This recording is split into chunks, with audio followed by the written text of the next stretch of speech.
We are live for the third fucking time.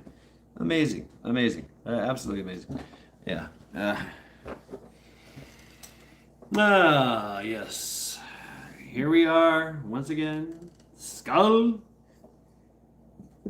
Skull. Only because Sheena made me do it.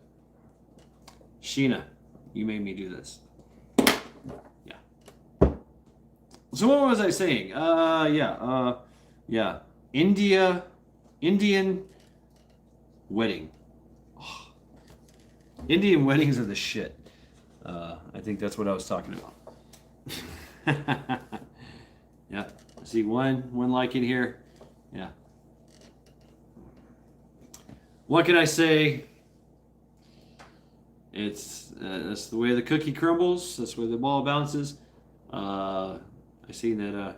Joe, I broke it. Yeah, that's what I do. I break things.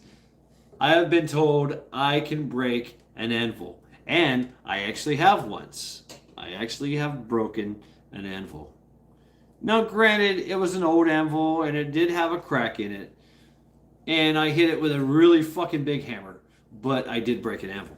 And you know, I know, Honey Badger. It might have been your fault. Welcome to Lackluster Fridays. I think I was hospitality. I extended my hospitality. Go ahead and get you a beer. Prop your feet up. You know, take off your shoes. Let your stinky socks aerate the room. Uh, I lost connection and tried to reconnect, which I knew was a feeble attempt. I stepped outside for a minute to smoke a quick smoke, because I really don't like to smoke inside the house. I really don't. You know, it's really bad if you smoke inside with pets, and so for years I've never really actually smoked inside a house. Every now and then I'll smoke in my bathroom with the fan on. But Charity seems to be done with her peanut butter jar treats that I've cut in half, and now she's looking for more. But yeah, Indian weddings, definitely go to one. I think I seen in the chat. Did I go? I have never been to India, but I've been to an Indian wedding in Charleston, South Carolina, and I was there for 3 days. And when I left, they were still partying, and they literally had this party, this wedding celebration for a whole week, and they just party. What's up, going crazy? By the way, I will make you a mod on the next stream when I get to it. But yeah, so I've never been to India, but I've been to an Indian wedding, and it is fucking a blast. Oh my god! And I have to say, those Indian women are absolutely amazing, absolutely amazing. And you don't know who's who. It's you ask questions like, "Who are you?" I mean, because hundreds of people show up. I'm a win-win. Yes, I'm running from you. Yay, Sheila B. Yes, here I am. Yeah, I mean, they try to take me down, but you can't stop the signal. Can't stop the signal. Well, they do actually, but I just come back, so whatever. Yeah, I mean, oh man, and some of the food, and they cook it right there in front of you, open flames, propane. If you're a foodie, definitely go. Oh my god, if you're a foodie and you like food and you like drink, and bring something. Bring something. It doesn't matter what you bring. You could bring a stack of tortillas, and they will love you, and they will thank you, and they will welcome you in with open arms. I got invited because I was doing pest control with and the manager, the owner and manager of the hotel that I was treating on a regular basis in a place called Somerville, South Carolina. He said, "Hey, I'm having a wedding. come. I'd been working there for almost, spicy food and women and drink and smoke. Oh God, I mean, just and then there's some. It's a party. Psychedelics are involved. There's sex. I mean, it's you've got fifth cousin. If anybody is connected, and that's the thing about an Indian wedding. If anybody is connected, you're invited. And we went on carriage rides in the middle of the fucking neighborhood. People were throwing flowers. I mean, it was crazy. It was nuts, man. It was a great time. Spicy food, yeah. Hey, get some spicy food. It's good for you sometimes. I mean, there's a reason why the Thai people don't have cancer. Yeah, truth on that. And fermented foods are very important as well. Yeah, absolutely. Here's sex and fifth cousins. Well, hey, how are you doing? I was talking about an Indian wedding, and asking. You can ask the people, who are you? What's your connection to the bride and groom? And they can say, oh, I'm the plumber. You're like, oh, okay, hey, all right, great. You want some shrooms? Okay. What? Yeah. And yeah, crazy good. Yeah. You definitely get a chance to go to, and they love you, and they love you for a week, and then that's it. They're done. Then they're back to yelling at you. Because I mean, me and the boss, me and the owner of the hotel, he used to fucking argue with me non-stop for months on end. For almost a year, he would fucking argue with me.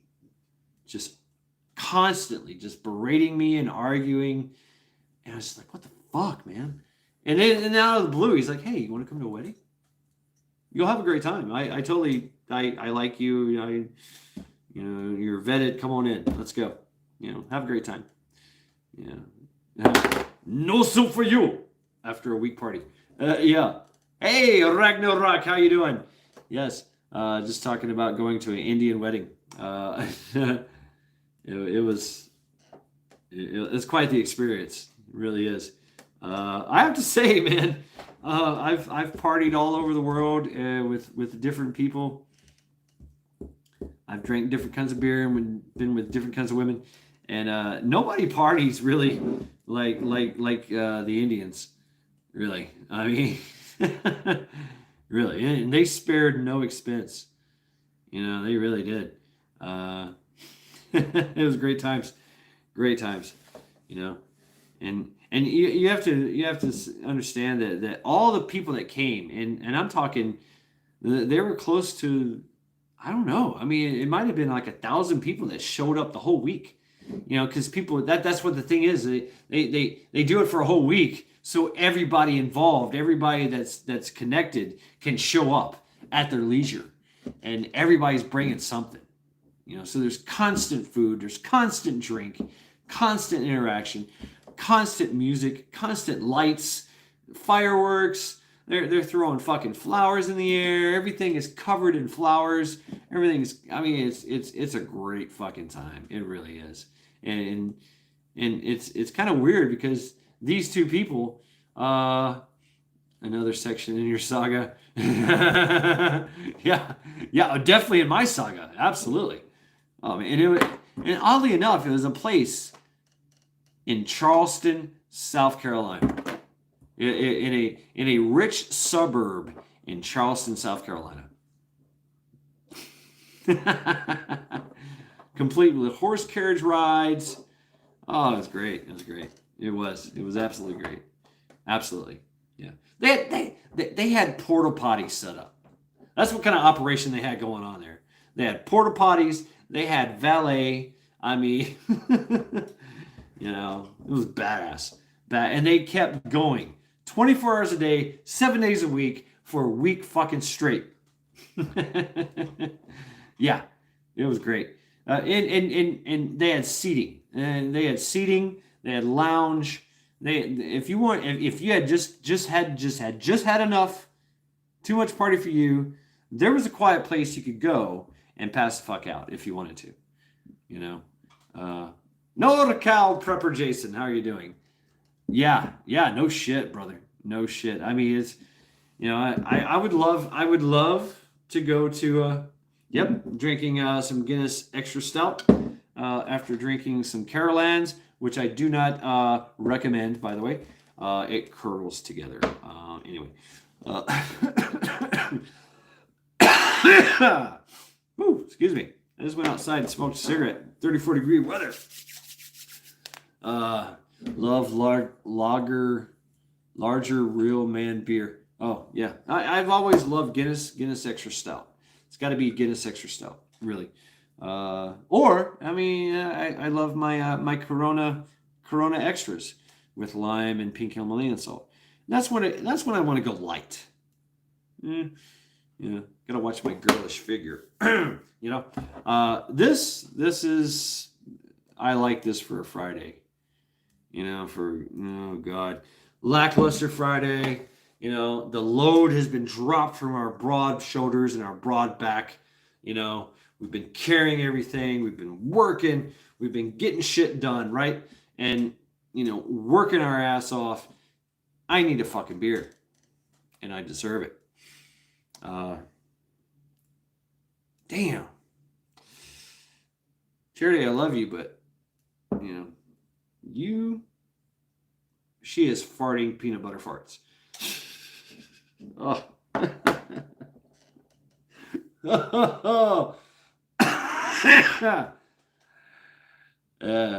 Yes, Friday beer run. Let's go. Wait, fuck Joe Biden. Yeah. By the way, guess who's on trial by axe? Biden. Yeah. There you go. Domer meth ox. Yeah. Well, you're having two, Sheila B? Yeah. Yeah, and she's literally like right here. Under poopy pants. And I'm kind of worried because every day after work, I take her out for a walk and she goes, right? She does number 2. She didn't do number 2. So I've given her all kinds of food, all kinds of treats. I've given her a used jar of peanut butter. I give her the can. Smooth and crunchy. It was smooth. And you can see my last live stream. I took it and cut it in half.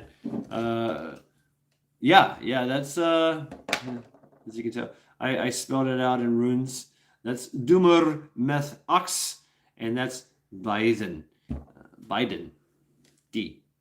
I put the D in there, so that's the tier is D. And that's tomorrow, 7 p.m. And you all get to play on trail. Yes, sir. Dog farts. Oh, yeah, right. Yeah, right.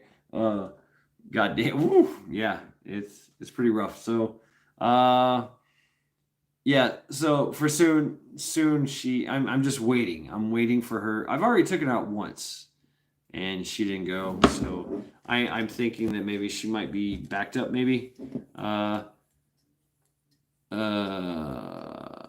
Thank you very much, Sheena. Good night, and thank you very much for sticking around. Yeah, we'll see about the gun show. I can finally buy guns. I got my license, I got my birth certificate back from Tennessee, and now I go to BMV and get my license, my Ohio license, and so now I can buy the pew-pews. But I'm slow when it comes to that kind of shit, so I don't know. I can either go to the gun show. I'm looking for knives. I'm looking for axes. I'm looking for saws, shit like that. Gear. But I already had a pretty good haul from the last week when I went to the Medina gun show, and got some gear, which in my last video.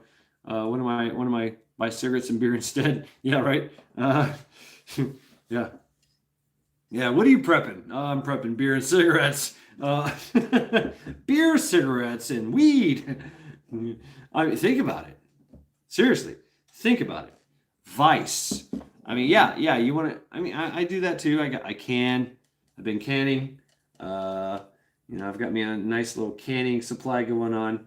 Uh, Ragnarok. I haven't done the sausages yet. Your husband collects knives. Hold my beer. Oh shit, going crazy. He said, "Hold my beer." What you about to do? Going crazy? But you know what? Having liquor, having beer, having mead. I want to get into making mead. I used to make mead with a friend of mine. And having weed, having other things. Hey, that's talk about a barter.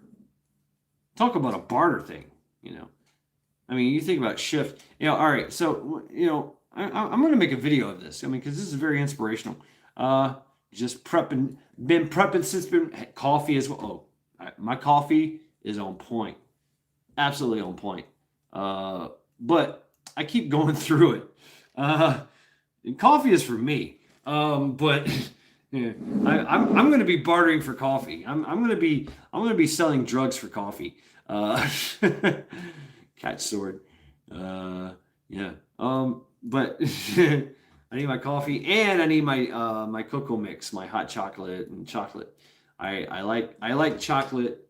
If you guys ever seen a Bjorn Bull Hansen, that's what I do. I've been doing that for a long time.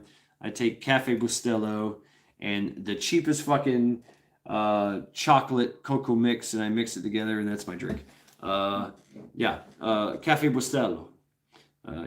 The cheap yellow stuff. Yeah, the espresso. It's good stuff, man. Good stuff. I drink it daily. Great shit, man. Great. And I need it. And yeah, it's in my preps. It's in my bug out bag. It's in all my cabinets. I've got tons of it. I got a lot. I got a whole lot. I've got the preps that I keep for prepping for long term, and then I've got my operational everyday supply. So I've got like 100 packs of yeah. Okay. Yeah. And you know what? I've bought out the stores that I've been to around here. I've bought out all their cocoa, hot cocoa, and I keep hitting up because now you get to that point in your preps where you have so much that you don't have to buy in bulk anymore. You just kind of pick and choose, So that's where I'm at now with the coffee.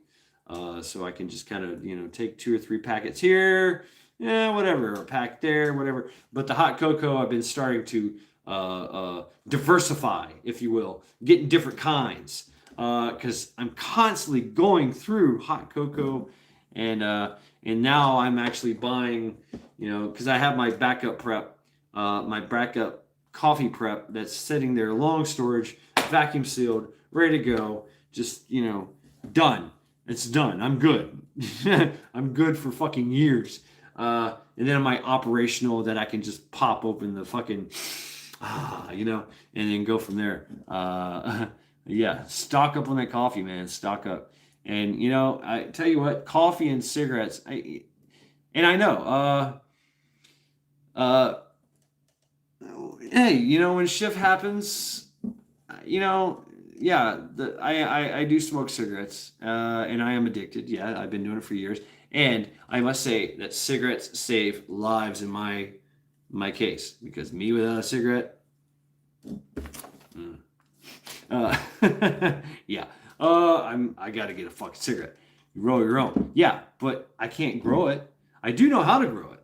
I learned that in South Carolina, in Tennessee. Oddly enough, the same process that you grow weed is the same process that you use for tobacco. A little different here and there, but yeah, it's the same process. It's just kind of the you dip. Yeah, I cannot. I've tried. I cannot. I puke every time. Puke every time, going crazy. I cannot do it. Cannot fucking do it. I tried it in the Marine Corps. Because there's times in the Marine Corps when you cannot smoke, when you're being tactical, fucking ghost dog. You can't smoke. I've tried. And you can't. You get in trouble every time. And I've tried the dip. I was like, okay, fine. I'll try the dip. I've tried it. Ugh. I fucking puke every time. I can't get over it. The taste. I always fucking swallow it. And oh god, it's horrible. So no dip for me. No, thank you. No. But hey, I mean, I knew everybody. I mean, everybody in my fucking platoon dipped. They smoked and dipped. I don't know what rabbit tobacco is. What is rabbit tobacco? I don't know what that is. I have no idea. Please feel free to expound there, Ragnarok. Yeah. You guys get a chance to check out Ragnarok Prepper and his hobbits. It's an herb. Okay. All right. Rabbit tobacco. He's been taking his hobbits on a little hike for walking and smoke at home. Yeah. Walking and smoking at home. Yeah. Okay. Yeah. And I almost got hooked on the gum. Tell you the truth, the gum almost got me. The Nicorette gum. And I would, because you could take like 3 or 4, 5, 6, 7, 8 pieces in your mouth. But damn, I do like American Spirit. I usually smoke Pall Malls, which it's a nice little smoke. But if you want a real smoke, American Spirit Black. You want pure tobacco in your fucking bloodstream. Injected right into your head, American Spirit Black, and you'd be like, ooh. I mean, it just, boom, you're done, you're chilled, and you ain't doing anything else. You feel it. You feel the body buzz. Gum, oh my God, that killed me. I don't want to throw up. Pall Mall Smooth. I smoked the Pall Mall Red 100s. That's what I do. And usually a pack lasts me like 2 days. I mean, really. Pack lasts me like 2 days. So that's the discipline that I put myself on. They are in around here too. I mean, Ohio, Northern Ohio. They're pretty expensive. It's like $7.5. You can find some good deals. It depends on the store that you go. Usually if you get a good deal, they're like $4 or $5.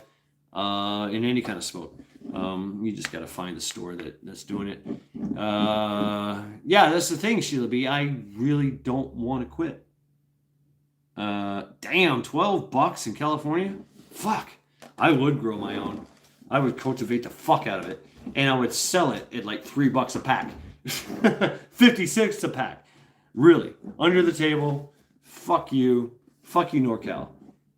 Northern California. Not you, Jason, but them. Yeah, $125 for a dip. Damn, for dip.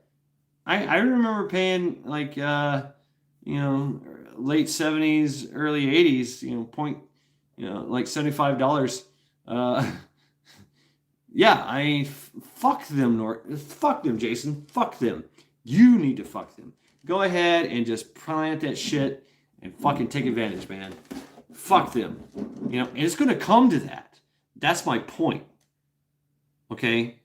It's not a law unless you follow it. That's my message.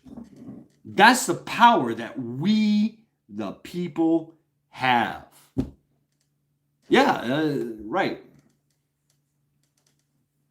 Right, Jason? Oh, right on, Jason. Yeah, badass. Yeah, I like the red 100s.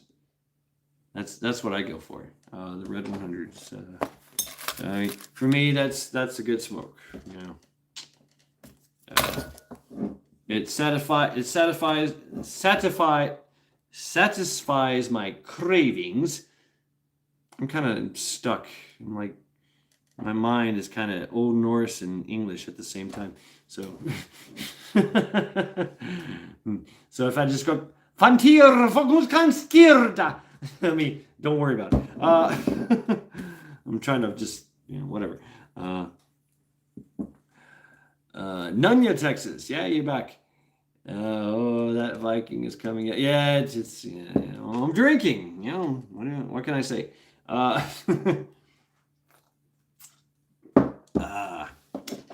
yeah. So, yeah, what are we talking about? 20, what? No. Honey Badger. Holy fuck. $23 a pack. And where is that Honey Badger? I mean, might I ask? I ask you knowingly, if you would say. Yeah, I mean, B. Oh, Nova Scotia. Damn. Nova Scotia. Is that how you say it? How do you say it? Nova Scotia? Nova Scotia? There's some. I think we talked about this before, Honey Badger. There is some. Yeah, holy smokes! Literally, no shit. I mean, I mean, but you know what? That's the thing about Vice. People will pay for it. That's my point. If you prep the vices, fucking, you're gold, man. You have made your own fucking great Scott, man. You have made your own fucking currency. How much would you pay for this bottle? Shift. If I said, hey, this is half a bottle of Carol Ann's Irish cream. Will you give me your sheep? There you go. You know what? Some fucking dumbass would do it. Hey, I got one bottle of Guinness Extra Stout. Unopened. Okay, I'll give it to you. Give me 2 bags of rice.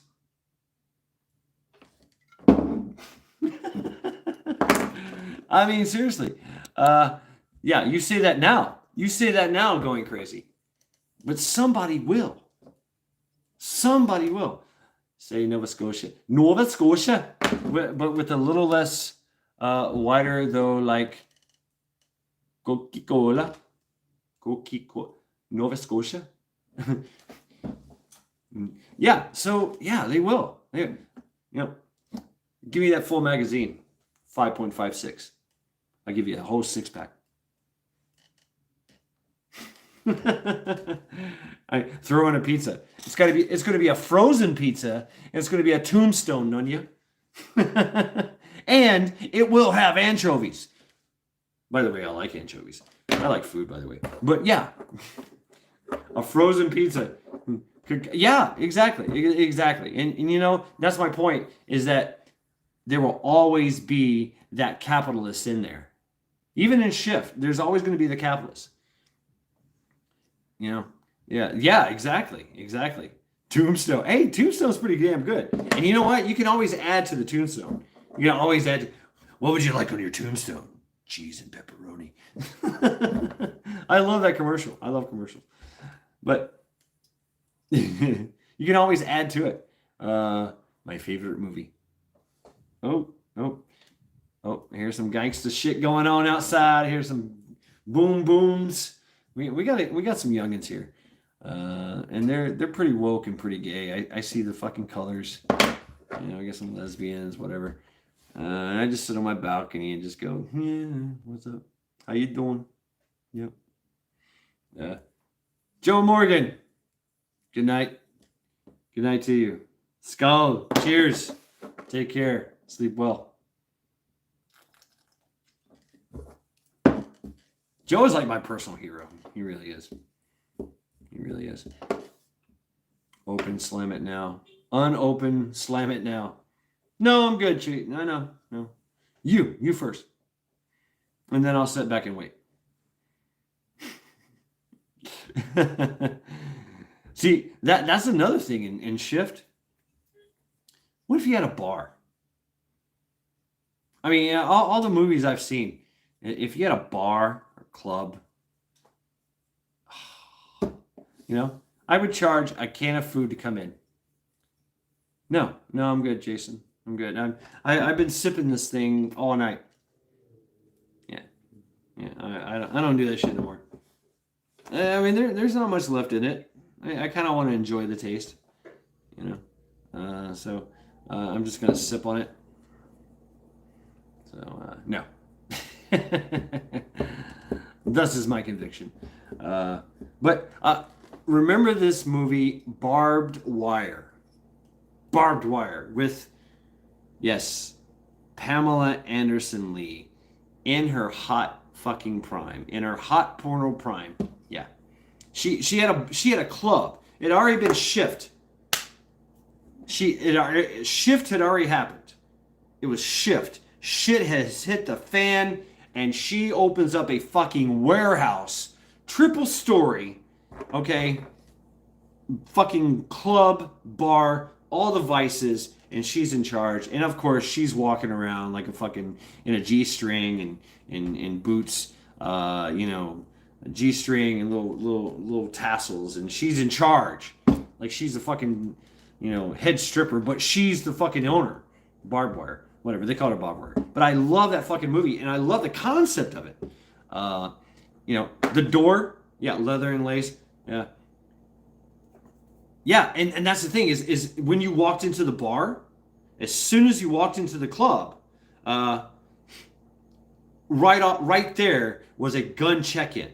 Because everybody has a gun, right? In shift, you know, and you've got all these fucking people coming in, and they're just like, and you get a ticket. It's like the hat check and the coat check, but it's the gun check, you know. And this is a little scanty-clad girl sitting there, and she's in a cage. And she's taking your guns and giving you a ticket, and you go into the bar, you know, and you know, to the club, and there's girls hanging from the fucking rafters, you know, and the poles, and you know, whatever, I don't know, whatever. I still don't know what they use. They use some kind of chit, like you had to go to a barter section, a barter booth, kind of like when you go to a you know, casino, you turn in your chips, and you got a chit. So any kind of thing of barter, you know, that you had, you know, cans of food, you know, cans of food, and yeah, exactly, right, Nanya?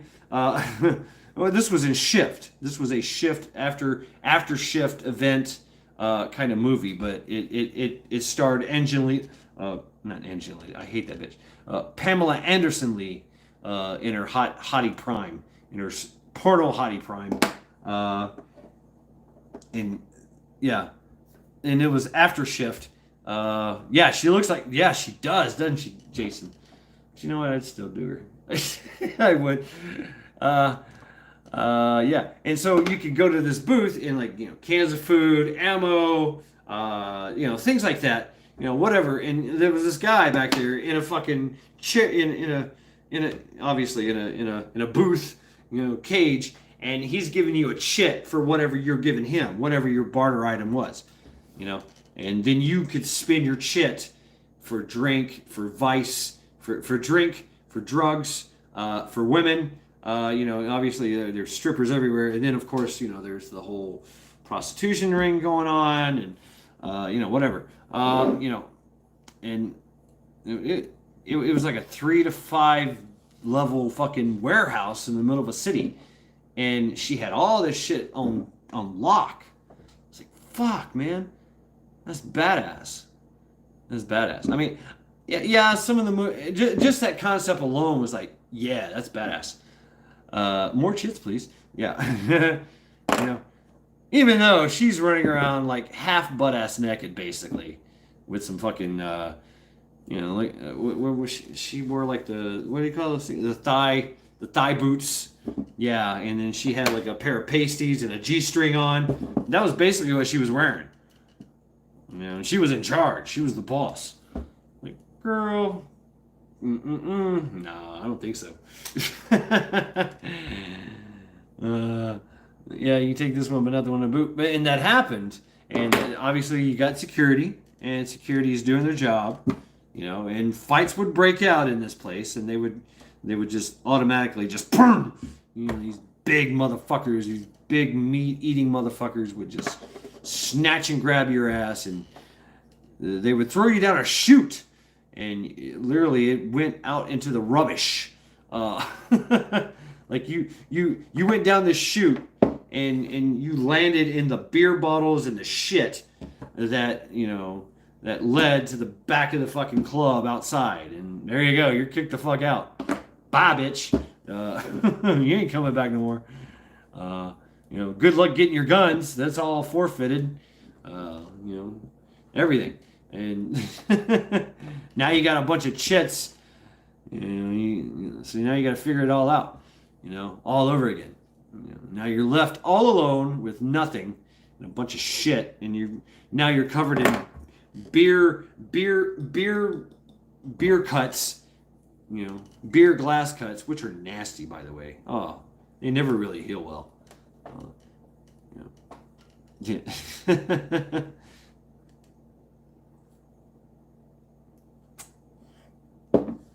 So, I mean, it was an interesting movie. And, I think about, on second thought, yeah. Barbed wire. That's the name of it. Barbed wire. Leftover chit suck. Yeah. You can, basically, you turn into a scalper outside the door. Outside the door of the club. Like, hey, I got these chits. You want to give me a gun? Because think about it. You turned your guns in. Heather Locklear was hot for years, but now looks like a shit sad. Looks like shit sad. Yeah, sad shit. Yeah, she does. And I mean, she only weighed like, how much did she weigh? Like 109 pounds or something? What was that movie? The TV show T.J. Hooker. Yeah. It's called The Wall. That's called The Wall. What's called The Wall? I don't know. Yeah. But anyway, yeah, that's one of my favorite movies from Pamela Anderson. Barbed Wire. Look at you, Ragnarok. Yeah, damn. Yeah. So yeah, that was back in her Fall Guy. Oh, Fall Guy. Oh, what was her name? Oh, Fall Guy. She ran into it. Fall Guy. That chick. Because she was in a. Now I have to admit, Fall Guy. That chick. Heather Thomas. I was a 9-year-old kid, and I had her poster of her in a little bikini on my wall. Yeah. That was me. Yeah, I had that, and I watched it religiously every night. I know the song. Finally, Shad. Yeah. Down that beer. It's already gone, man. It's already gone. You don't tell me what to fucking do. How about that? Fucking Californians. You fucking Californians. Always trying to tell me what to do. Smoke that joint, damn it. You have to guess, Sheila. You have to guess. Yeah. You have to guess. Let's see. I'm 47 and in Toledo. Oh, no shit. Hey, I'm in Cleveland. Going crazy. Nope, I can't tell you. Shad is 29. Yeah, that's it. Yeah, I like that, Nunya. Thank you very much. Yeah. Yeah, let's see. I've been 26 for 21 years. Yeah, how about that? Yes, 26 was a good year for me. I've been 26 for 21 years. How about that? Now you got to do math. I know. It's like, oh shit. Oh, figuring, ciphering, carry the 2, or the decimal and the fractions and oh fuck. Yeah, but I know somebody out there who's got to be 26 again. Yeah, I know. 26. I was super fucking human. I mean, really. Yeah.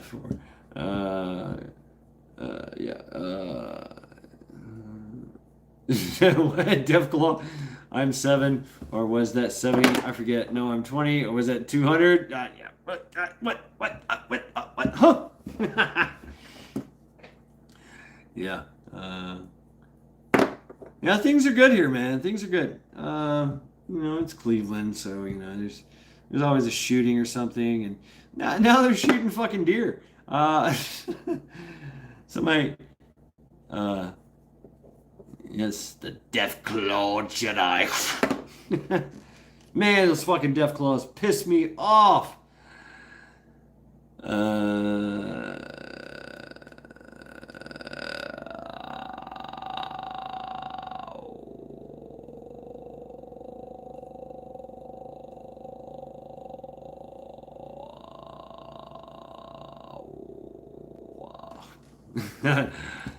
Oh, okay, Jason. Yeah. New math. Your level. I like that. It's a whole superiority thing. Yeah. I see. That's the thing is for the longest time I had to learn to get away from my superiority complex because that's what I have. Some people have an inferiority complex. I have a superiority complex, and I had to. NorCal drank too much. Yeah. Or did you? Because I know about that Northern Cali.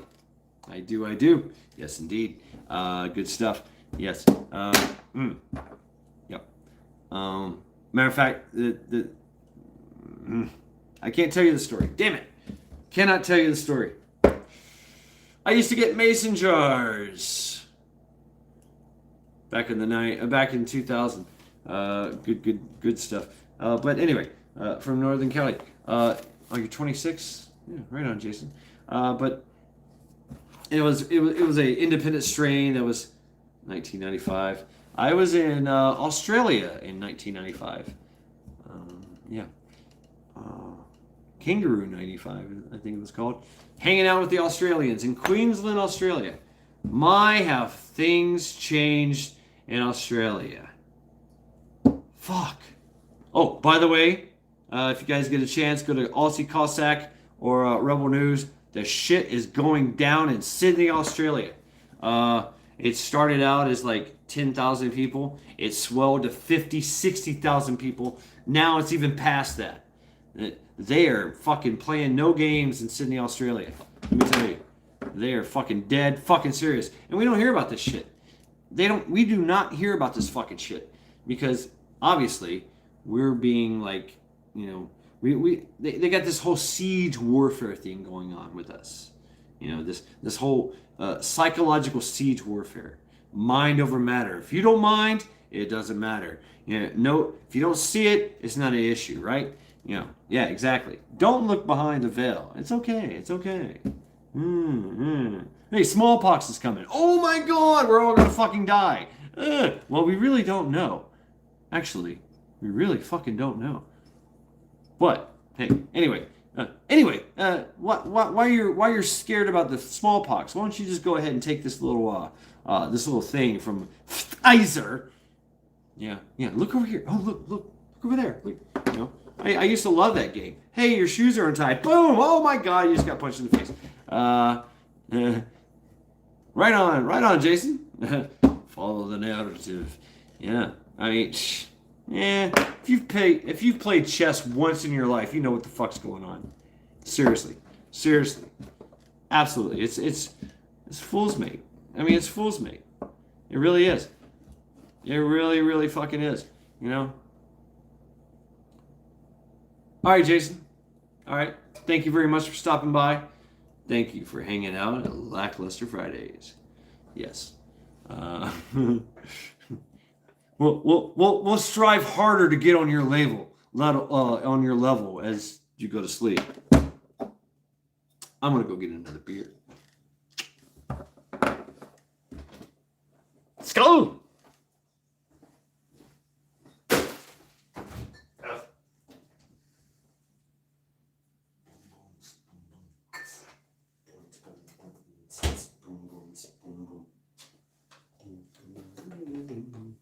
Oh, where's my little opener at here?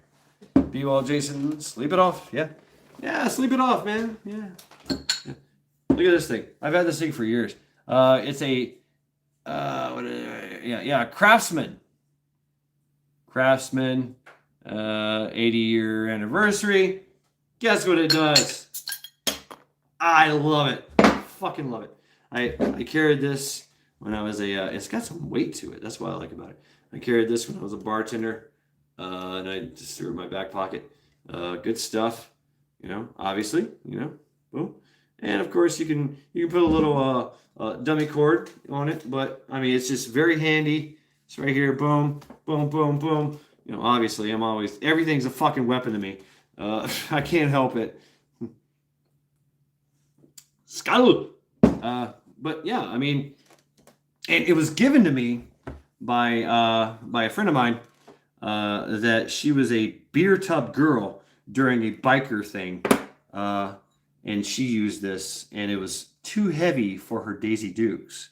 It was pulling them down in the back.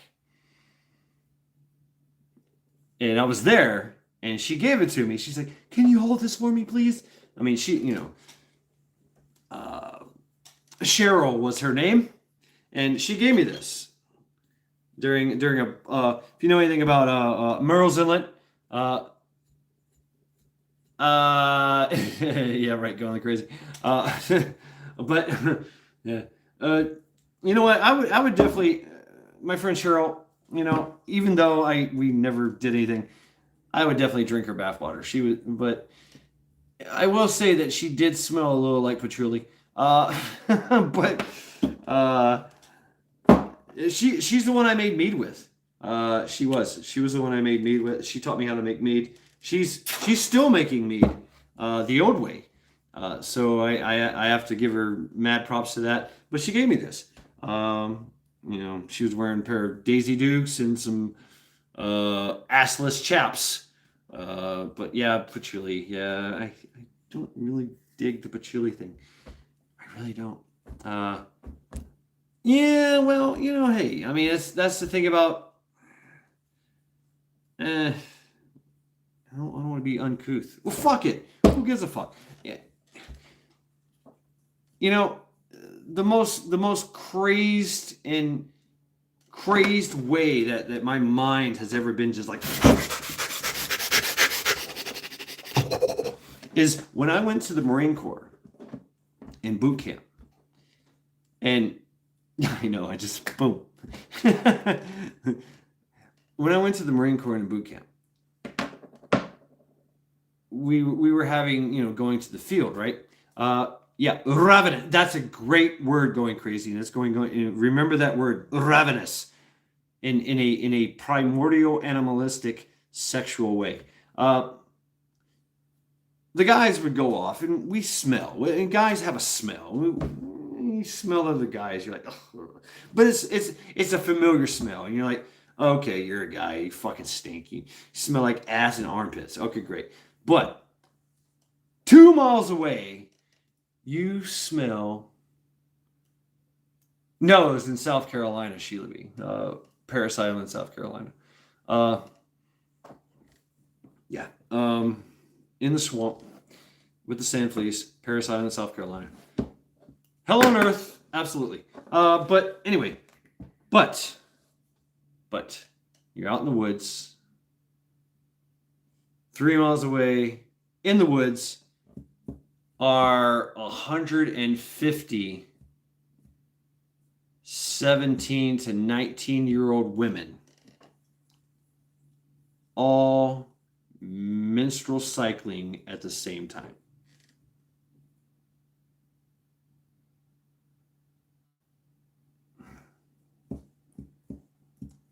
It is a uncontrollable, ravenous feeling that that washes upon you. And it's run. Yeah, well, it was, you wanted to run in that direction. Yeah, yikes. Yeah, and it was just like, you were in hunt mode. You primordial hunt mode. You're just like, yeah, yeah. And we were 150 17 to 19-year-old Marines, in boot camp with only like 3 or 4 people in charge of us. 150 horny fucking guys, 17 to 19-year-olds, with only 4 fucking older men in charge of them. That's it. And 150 ovulating, menstrual cycling, all at the same time. Women. 3 miles away. We would have sprinted there in like a minute. And some actually did break away. That's the thing. Is some actually did, just like in the middle of the night, like, yeah, I'm going over there. Yeah. They did. It happened all the time. Yeah, people hooked up in the boot camp. Yeah.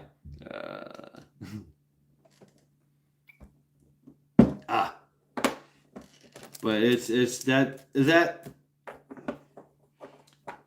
How many weeks in? That's a good question, because I went in back in '94. It's what, 2021 now. I don't know. Boot camp was 3 months long. Usually you go. So usually, I mean, we didn't have no fucking crucible or anything bullshit like that. It was just constant hell on earth. So I don't know. I mean, we would go back and forth, to the field and back into the rear, back into the field, back into the rear. It was a whole process. But I don't know. I don't know. That's a good question, Sheila B. My memory doesn't serve me. What does it matter? Yeah. I'm just always that way. People just don't realize it until too late, and then I have to apologize. Yeah. It's just I'm not that civilized. I am. I can clean up very nicely, but I'm just as much as home out there, on all fours, running around, jumping on anything that moves. But hey, that's just me and my shamanistic, kind of things that, no, I don't even really need an AR-15. I really don't. But yeah, I mean, that helps. That helps. No, I'm no Joseph Rosenbaum by any means. No. I think I would have hunted Rosenbaum myself. So I know that just if there's a riot, and I've actually been in a couple riots. One when I was like in the 16 years old. Power goes out in the ghetto. It's a riot. Yeah, it's and you go outside and you play. But I did something very, very strange. I carried a 20-foot pole with me. I did. Later, folks, I have a fence to fix in the morning. Wow, men and fences. All right, Deaf Claw Jedi. Thank you very much for stopping by. Lackluster Fridays. Good luck on your yep, Deaf Claw. Yeah, I remember those days back in Tennessee. Yeah. I don't think so. And I really don't know, Sheila B. Because I've been drinking and live streaming since I got off of work, basically. So I've just heard the rumors that New York, California, New York, LA, and Chicago are going to just go, okay, Red and Rock, you say New York is having some protests. Yeah. Okay. It was supposed to go down in Kenosha, but as soon as it was over, a couple hours later, everybody went fucking home at the courthouse. So, I mean, and plus it's fucking cold. I mean, it's cold. Winter is here. You know, it's not the winter is coming. No, it's here. It's fucking here. Uh, yeah, right. So you know, in we all know that Blem and Quifa have kind of lost the air in their sails. You know, I mean, because their purpose was served. Hey, thanks for getting fucking shiten elected or resident, whatever. So have the yeah, I think so. Soy boys, yeah. Oh, soy boys. I seen it coming, going crazy. I seen it fucking coming. Seen it coming, and I denied it. I fucking denied it. And watching this whole the soy boy culture. It's like, what the fuck is this? Are you kidding me? Here you are. You weigh 95 fucking pounds. Your arms are this fucking round, and you're talking about fucking whooping my ass? Are you fucking kidding me? No, it's not gonna happen, bro. Oh, there's 5 of you. Okay, well, I pick up 1 and beat the other 4 up with you. What the fuck? I mean, I don't know. I guess strength in numbers and intimidation. I get it because I studied them, and I got into it, and I get it. I get how it works, and I get how mommy's basement with your tendies and purple hair, and guess what? You're never gonna be a woman. Sorry. You can drink all the soy you want. Go ahead and get that bottom surgery.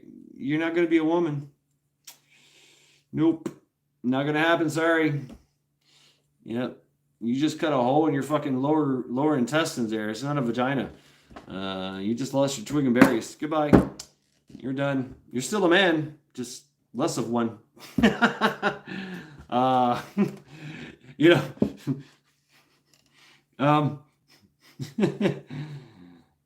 Hipsters and soy boys. I mean, we seen it coming. We seen it coming. And we just kind of laughed at it, dismissed it, like, oh, okay, all right, yeah, okay, all right, yeah, whatever. Yeah, we're bigger, stronger, faster than you, and I'm really not that fucking intimidated by you. It's not a vagina. No, it's not. It's not. Because I've looked into it. I have. Soros funding the soy seeds. Yeah, and that's the thing. Is it? I've looked into this, and I must admit, I've had some gay friends, and I've had a friend that turned trans and did the whole slit, and she has to wear a stent for the rest of her life, and she's like, "What the fuck?" Like, yeah, it's not a vagina, is it? Yeah. Well, good luck with that. Yeah. Yeah. I mean, fuck. Hey. Yeah, being a bouncer, you see a lot of shit. Make a lot of weird friends. But hey, whatever. This whole woke culture, that's the thing. It's the woke, and they like that. They like that perversion, and they get that perversion, and they work it into the society, like kneading the dough. That's how they think. They're kneading the dough. They believe this shit. They believe it works. And if you look at the Khmer Rouge, the brown shirts, all of them were fucking gay. They were gay as fuck, and they all intimidated and did violence against the general population to whip them into shape, to whip them into compliance.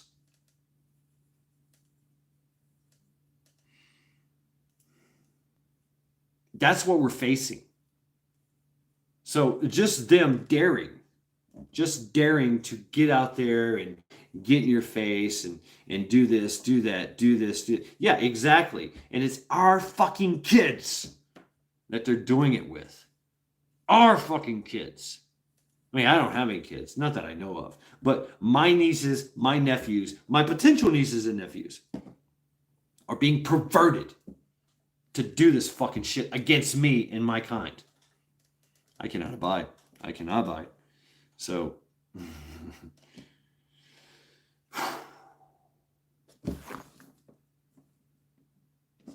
anyway, yes. So, how's that, Al Gore?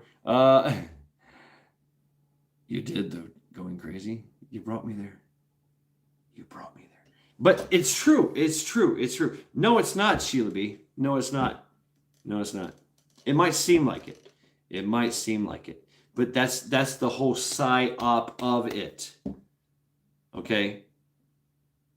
That's the whole psyop. We still have gas. We still have water. We still have power. We still have security. We have we still have 2 to 3 levels of security. We got police. We got the alphabet agency. We still got the military. That keeps the foreign invaders from coming in. Plus, we have the 2A, baby. That's what we got. And if you don't have it, your neighbor has it, and all his other friends do too. All freaking 80. I'm sorry. How many is it? 500 fucking million. There's only 300. There's more guns here than there is people. We have 330 million people. There's more fucking guns here than there is people. So nobody in the whole fucking world wants to step foot here. Yes, exactly. Yeah, that's exactly. It's the perversion of truth. Whatever the truth is, boom. It's gay wokeness. It's CRT. All that shit. Do this, do that. Yes, yeah, Prepper Book Club. We're still here, brother. And now we're getting deep, bro. We're getting deep. So pull out that CRT book, man. Bullfrog, yeah. Shay, if you want to know, I got lost and rumbled around, and I'm right back. Rock on. Right on, Stuart. Yeah, man. Yeah. I mean, it's one big fucking club, right? So, meanwhile, Canada, y'all need to have the night of the club or the night of the axe. I don't know. It depends on your creativity. But, yeah, I mean, we see gay alphabet books. Yeah, the fuck pedophile. Don't even get. Okay, I'm started. Boom, I'm triggered. Yes, fucking triggered. Yeah. So I mean, they found the books. They found the books in the fucking libraries. I mean, not only that, they found the books in the fucking classrooms themselves. And the teachers are like, "Hey, little Timmy, why don't you?" Chromos. Yeah. What was yeah, the Chrome. Yeah, I'm lost. I'm too lost to be found.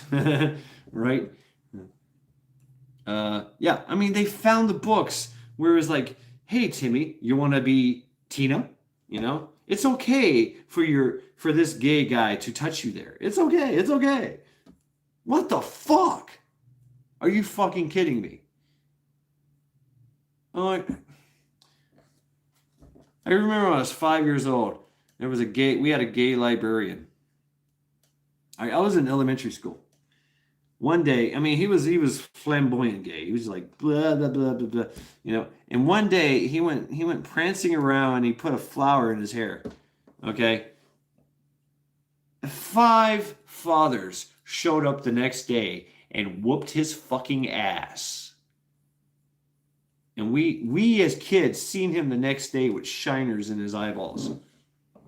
Nobody said a thing. It was a place called Jackson, Tennessee. I mean, it was like, you want to act fucking gay around our kids? No, it ain't happening, bro. They whooped his ass. They went to school and whooped his ass. I remember, yeah, his name was Mr. Lyman. And he talked gay, and he pranced around, and he was one of those fat faggots, you know what I'm saying? He weighed like 250 pounds, he bald-headed, and he put a little flower in his hair, and he walked around all prancing and shit in front of us, kindergarten kids. And I told my dad, and my dad told the other dads, and all the dads showed up to take turns whooping his motherfucking ass.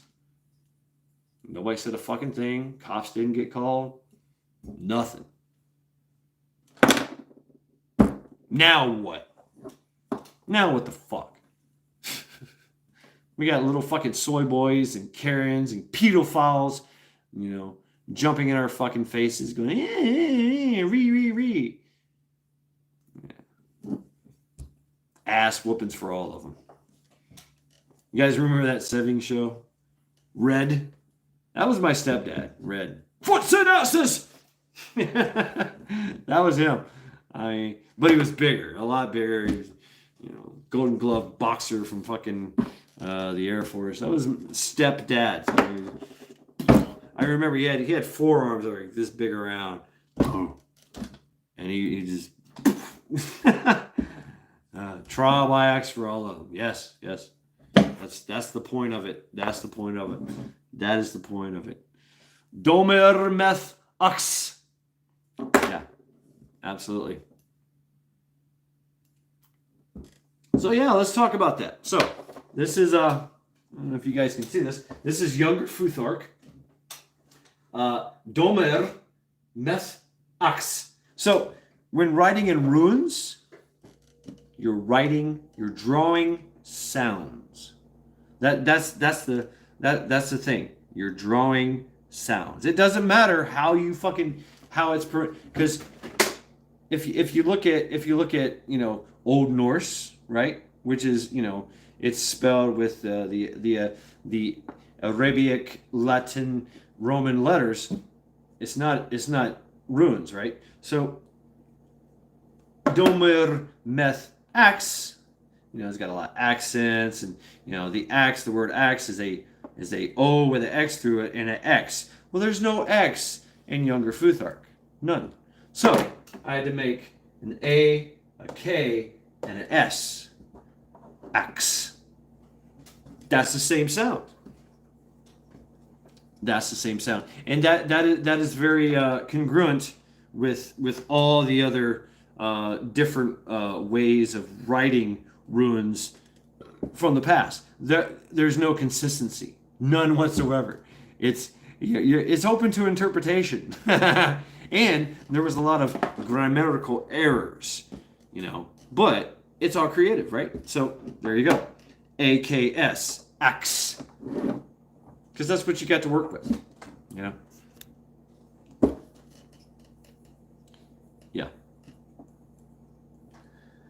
Holy fucking motherfucking donkey balls. What?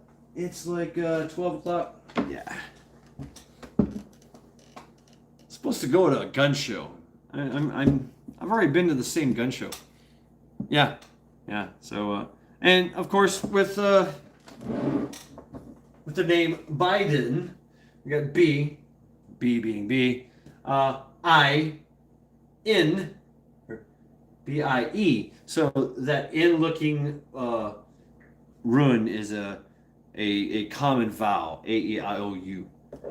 It just doesn't matter, A-E-I-O-U. So in context, you would know that means by, and then the arrow-looking thing is a T, tir, or D. And of course another vowel, and then in. So it doesn't matter how you say it. If the runes were written as I ask ye knowingly, I write to you knowingly. You're supposed to know. So anybody coming by would go, huh? The fuck does that mean? Even if you tried to think about it and knew about it, you go, what? A-E-I-O-U. By A-E-I-O-U. You do the math. 10. You think about it. A T and a D have kind of the same words. The B and the V kind of had the same sound as well. So you could use the B as a V. So you could be Weiden, Weiden. Same with the F. Now, there was an interesting thing that came up. Well, it's interpreted. It was a way to draw sounds. Now that's just a very, very early version of how it became. Because most Vikings, most Norse, Norse were illiterate. Only your bards, only your chieftains, people like that knew how to write, and they really didn't know how to write that good. Like I said, you were drawing a sound. Then it became Old Norse, and then it got Latinized, and that became Gothic, and then that became something else. What do you think that little pile on the ground between his legs is? That's Biden.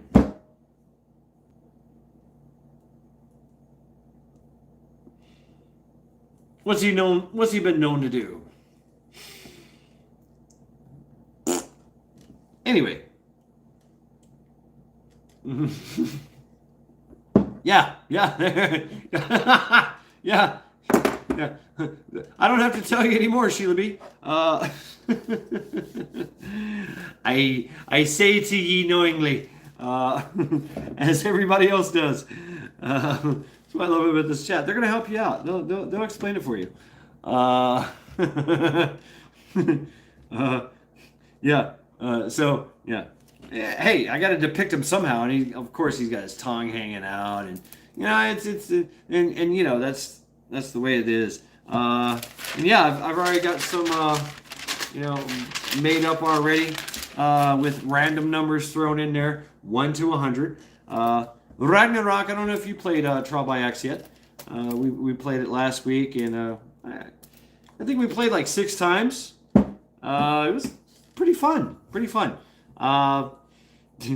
Gotta watch out for those women. Oh man, they were headshot or neck shot, and 2 to the chest is a kill. Boom, you win. And it's you against somebody else. I pick a number between 1 and 10. Boom, that's one contestant. Number 1 to 10. Boom, that's another contestant. And then you get to go in turn, right? And it's kind of a contest. And you get 3 axe throws. So you get one between the numbers of 1 and 100. And you throw 3 numbers out there in chat. And that's your axes. And that corresponds with the sections of the body. And boom, there you go. That's Trial by Axe in a nutshell. So basically, it's like Battleship mixes. I showed up too late, but I'll be there tomorrow. Yeah, 7 p.m. Trial by Axe, 7 p.m. I'm keeping that as standard. Lackluster Fridays, I'm just kind of going with it. Usually I go in between 6 and 7. It all depends on how I feel, because sometimes I feel like shit. But yeah, Sean played it. Klingons played it. TH2. Joe needs to play it, so I want to get Joe in there. Joe, when Joe gets in there, I definitely want to play it. And Ragnarok, you definitely need to play too. Great fun, going crazy. You should definitely go get in there. And by the way, going crazy. Next time you come in, you're gonna be blue. I'm digging your resolve and your content and your couth, if you will. To follow. So whatever. Don't abuse it, or I will axe you myself. No problem. I mean, basically, we all know the rules. I mean, we all know the game. We know how it works, right? So no violence, no promoting extreme violence, no being sexual in nature. Sexual is sexual. I mean, you know how to do it. I mean, come on. I mean, you've heard me speak. I've been double speaking and triple speaking the whole fucking time, with double and triple entendres the whole time, and whatever. You just got to beat the algorithms, whatever. Obviously, is that true that they rescinded the whole coof injections kind of thing? Yeah, you feel me going crazy. All I ask is, if you're gonna post any, and that allows free speech and free information sharing, as long as it's not racist or pornos. The pornos, you email me, okay? Montegraph channel the same. Yeah, like Monty. Yeah, exactly. Yeah, Monty, Marfugal, same thing. You just gotta be chill, gotta be cool, but you still get your point across. Because we all know that the eye of Saruman is upon us, and we have to kind of, not really, but kind of fly under the radar. We all know the alphabet soup is taking our numbers and all this and that and putting it all together and whatever. Uncle Algo, I like that one. Uncle Algo, Uncle Al, just Uncle Al. We all know that Uncle Al is listening. Yeah, Big Brother is watching. Yeah. So I'm kind of apprehensive about going to this gun show tomorrow. There's a rumor that you have to wear a mask. Like, what? I'm not wearing a fucking mask. I ain't wore a mask in like 2 years. So, well, I did wear a mask when I flew here and back. But I got around that because I constantly ate. I was constantly eating and constantly drinking. Carol Ann Henderson, Mr. Sunshine. I'm getting report updates. Carol Ann Henderson. I just finished my beer, so I'm off to bed. Good night, everyone. Good night, Sheila B. Good night. Welcome. Thank you very much for stopping by at Lackluster Fridays. We'll see you tomorrow for Trial by Axe, I'm sure. I think I've seen you there last week. Yep.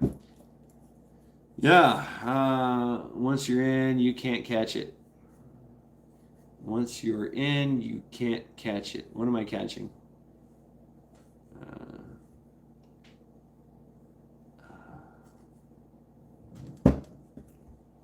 There's somebody. Right on, Sheila. Once you in the door. Okay. Somebody is playing Call of Duty. I can hear it. Can y'all hear it? Wear a mask for sniping. Yeah. Yeah, like a restaurant. No, fuck them. I don't even do that. And that's the thing is around here, Cleveland, Ohio, it's funny. I went to they call it BMV here, not DMV, but you go get your license, your registration, whatever. And so you sit in a line, you stand outside in a line, waiting to go into the DMV, the Department of Motor Vehicles section, right? And there's no mask. Nobody's wearing a mask. There's no. They don't even ask you. They don't say shit. Obviously there's plexiglass, and there's some people wearing some fucking masks, but most people are not, right? All right. So you walk in, you do your thing, you talk to people. Hey, I want to change over my fucking license, and here's my fucking money, and here's my information. Boom, boom, boom, boom, boom. Okay, we need you to go across the street to the title registration people and talk to them. Oh, okay, great. All right, cool. You go over there. There's no line, right? I walk in. As soon as you walk through the door, masks are authorized. You walk through the door, there's a fucking sheriff department guy standing right there with a mask. He goes, "You put on a mask right now." Okay. Boom. You put on the mask. You look towards the automatic temperature facial recognition screen. I mean, it's very authoritative. You're like, and you look at this iPad that's on a fucking tripod, and it's got a little thing, a little outline for your face, and he goes boop, and it turns green. He goes, "Okay, you can go. Keep your mask on, or you will be removed." And, obviously it's like huge guy in fucking armor and black, polyester, uncomfortable polyester uniform with his, classic cop. I'm like, okay, whatever. I walk up to the plexiglass, full plexiglass with the holes in it. Hello, can I help you, please? Yeah, can you please tell me, please make sure your mask is over your nose? Yeah, I need to yeah, could you please speak up? Yeah, could you please speak up? I mean, it's just back and forth, back and forth, back and forth. I'm like, what the fuck? I just came, I was like, and if you ask any questions, oh, no. Get the fuck out. Get out. I'm like, over there, there's like 200 people standing in a line. No my social distancing. Okay? You're sitting next to each other. And you get your hakadakalakas, you get your Alejandros and all these other people all hanging out with each other. And you go over here, there's like 5 people. Everybody's in line outside. We're in their cars. And you got Mr. fucking Badass in front, and everybody's wearing a mask, and it's you can't come in unless you have a mask on. And I walk in without a mask. He's like, "You stop right there." Oh, really? Oh, okay. I have to put on a mask to face the facial recognition temperature temperature machine. Like, what the fuck is this bullshit? Hakadakalaka. Welcome to the Hakadakalaka. Yeah. Oh, yeah. Oh, one of the baddest, I have to tell you, Cleveland, there's a huge Muslim, hey, Savannah, how you doing? Yeah. Let's go. There's a huge Muslim and Arabic population here. It's actually been here historically for years. There's a whole bunch of beautiful mosques. I mean, they have like beautiful mosques with beautiful gardens that you can walk around and just hang out, chill. I mean, it's open to the public. They've been here for centuries, 200, almost 100 fucking centuries. And that's the thing about Cleveland is it's all the when they built the railroads going west, and they worked obviously the Great Lakes. They worked the road they worked the railroads. They worked the riverboats. They settled here in Cleveland. And we're talking everyone from Slavic to Mediterranean to Asian to, it's a mad plethora of all kinds of people here. And they've been calling it home for a long time. And, the food, the food's amazing. Anything you want, you can find it here. It's beautiful. I love it. Yeah. Oh, you had a show, Savannah. Yep. Yeah, I mean it's great. It's great, and I don't see nothing of it. Oh shit.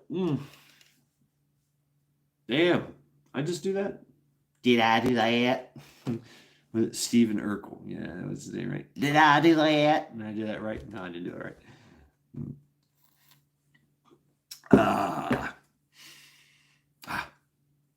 Yeah. What time is it? I don't know what time it is. I have no clock. I have no concept of time anyway. I know it's late. I know it's past my bedtime. Because I feel the physical effects and whatnot. But is it really, Honey Badger? See, now I got to check because I don't know what time zone you're in. Oh, shit. I got 12. So you got 125. I got 12:25. Yeah, it's all relative, isn't it, Honey Badger? Gotta roll. Hopefully see you tomorrow. Take care, y'all. 12:25. Thank you, Going Crazy. Next time you come back through, you'll be blue. So yeah. Yeah, thank you very much for hanging out in Lackluster Fridays. 10:25. See, I mean, everybody's got a different time zone. That's great. I mean, that's actually great. Honey Badger, Savannah, me. Everybody's got a different time zone. Oh, look at you, Kim B with 11:25. We're time traveling. Yeah, we're all fucking time travelers, aren't we? Yeah, and there's one fucking clock in the whole world that they keep the time. And it's on the prime meridian. You know what the prime meridian is? Yeah, Santa will be here first, apparently. Yeah, he'll probably make it to my live stream. He'll be playing Trial by Axe. I'll be giving him a beer. Yeah. And that's the thing is they the whole Kris Kringle, Santa Claus. They said that, oh, that's Odin. Oh, that's Odin. That's Odin. No, it's not. No. Odin don't give a fuck about you. He only cares if you die in battle and you're courageous. That's all he cares about, really. So the story was, and it came from the dramatics. I mean, so it's the whole evolution, if you will. Wooten, Odin, Rodanas, Odin, Wooten, Winsden, the Wild Hunt,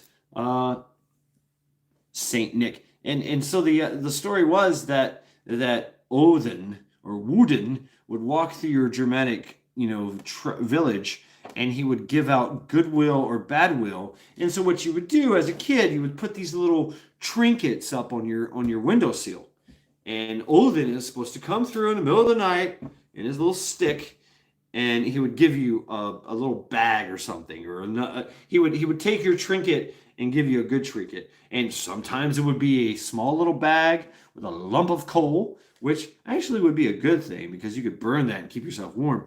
Or he would give you a bag of shit, or a bag of something. Or if you're really cool, he'd give you a bag of little piece of gold. But there's always something a little small, whatever. Sometimes some candy, yeah, whatever. Whatever. A little cake, itty bitty. And that was the thing that they would do. And so can you imagine that somebody actually had to do that? Somebody had to actually walk around at 3 o'clock in the morning in the middle of a fucking blizzard and go, oh God, this is fucking cold. It's fucking fuck you, kid. I don't like you. I mean, somebody had to actually do that, just like your parents did with the Santa Claus thing, right? Ho ho ho, And we always found the presents, didn't we? We always found them in the closet, under the bed. Hey, Bass and Bass, how you doing, brother? Hey, welcome to Lackluster Fridays. Krampus, I like that. Man, when I first seen the Krampus thing, I was like, oh, yes! Oh, man. When I seen Krampus, that I wanted to build a Krampus. I was doing like cosplay and FX makeup at the time. I got close. I built a full size wolf, complete with snout and hair. But I never built a Krampus. It's pretty badass. If you guys don't know what a Krampus is, there's this story that goes on that if you're a bad little kid, Krampus, which looks like a Sasquatch with horns and teeth, would come and grab you and throw you in his knapsack or cage and take you off and eat you. That was the story. So that was the Christmas story. Krampus, and they actually have so think about like this horror story type of parade that happens. Oh, Bam Spike, how you doing? What the French? Where's the axes? That's tomorrow, man. That's tomorrow. Trial by axe. Guess who's on trial? What? My butt's been wiped. Hut. Yeah, that guy. Yeah, always. Oh, hey, open carry axe over here. Yeah, trial by, and we're playing the game now. Yeah, we figured out the game. So you can come and play, actually, and throw your axes and try to take out Biden. Yeah. We played it last week. Good times. Yeah. Everybody check out old Bam Spike. The original badass motherfucker. Spike, I don't know what the spike means. I think it just means spike. Oddly enough, I called my Spike. That was his name. But and we remember Spike from Buffy the Vampire Slayer. That was pretty neat. He's like an edgy rock and roller vampire. With his black eyebrows and his bleach blonde hair. Yeah, right. Okay.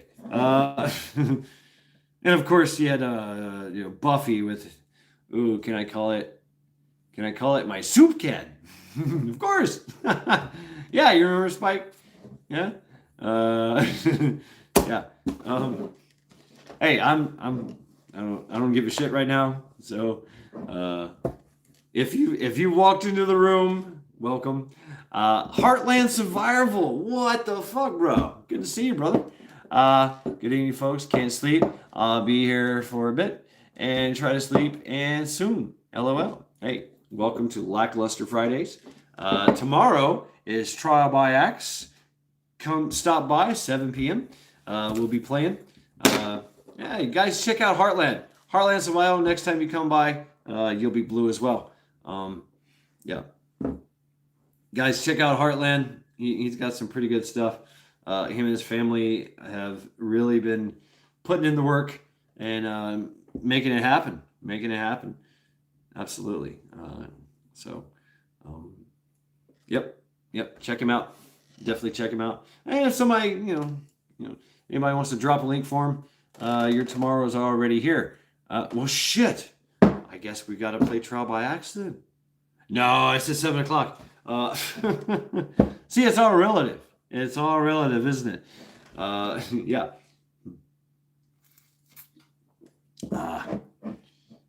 You ever get to that point where you're drinking beers where you take a drink and you don't remember if you took a drink because you really don't taste the beer? Mm-hmm. I know. Muzzle awareness. Yeah, this is pointing at you. Yeah.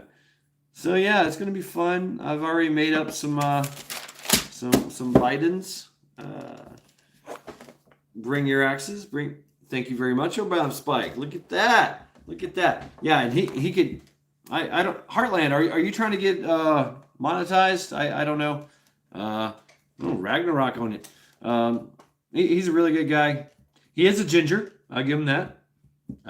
But hey, me being an ex-ginger, I can talk shit. So, yeah.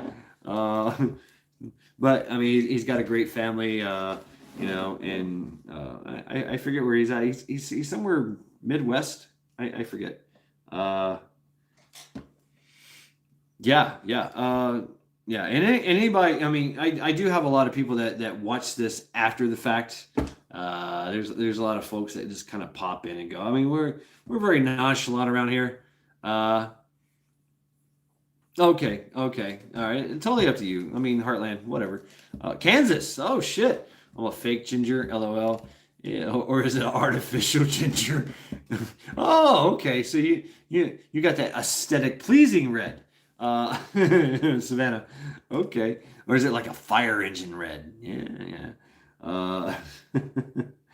Yeah, or is it this? Is it like this red? Or is it like this red? Yeah. I used to know my colors. Me personally, I'm fond of. Oh shit. This red. I like this red. Oddly enough, is the same red as the Chinese red. But I just drop things. I hate dropping things. Hey, hold this. Really, Honey Badger? Oh, there's been a few. There's been a few of you Canucks coming in and out. Sean's already been here. There's been a few. Oh shit. Am I doxing? No, I'm not doxing. Oh, okay, great. That's good. Yeah, I got all kinds of information up here that I have to follow. Lots of reds. Yeah. And what I do is I just fucked that all up. I have to make notes for myself. If you just kind of look up there, yeah, I gotta make notes for myself to tell myself what to do. Because that's the. Hey, welcome to having TBIs. Yeah, being an ex-smartass. I used to be super smart, hella smart, but and super creative. Like I said, I think I've talked about it. I used to do, makeup, FX makeup, and all kinds of shit. I used to, make things and build things and write things and carve things, paint things, and draw things. And now I wake up in the morning. I'm like, What's my name? Okay. Oh, my name is Shad. Yeah, but I remember like little things. You know, it's kind of weird. It is kind of weird, but you know, having TBIs, it's fun. Hey, I totally recommend getting hit in the head a few times. Yeah, and getting your brains scrambled. Uh, yeah, it's quite the journey. Let me tell you. Yeah, um, yeah. The beard is more brick red, but the hair on my head is blondish. Ah, yeah. It is. Yeah.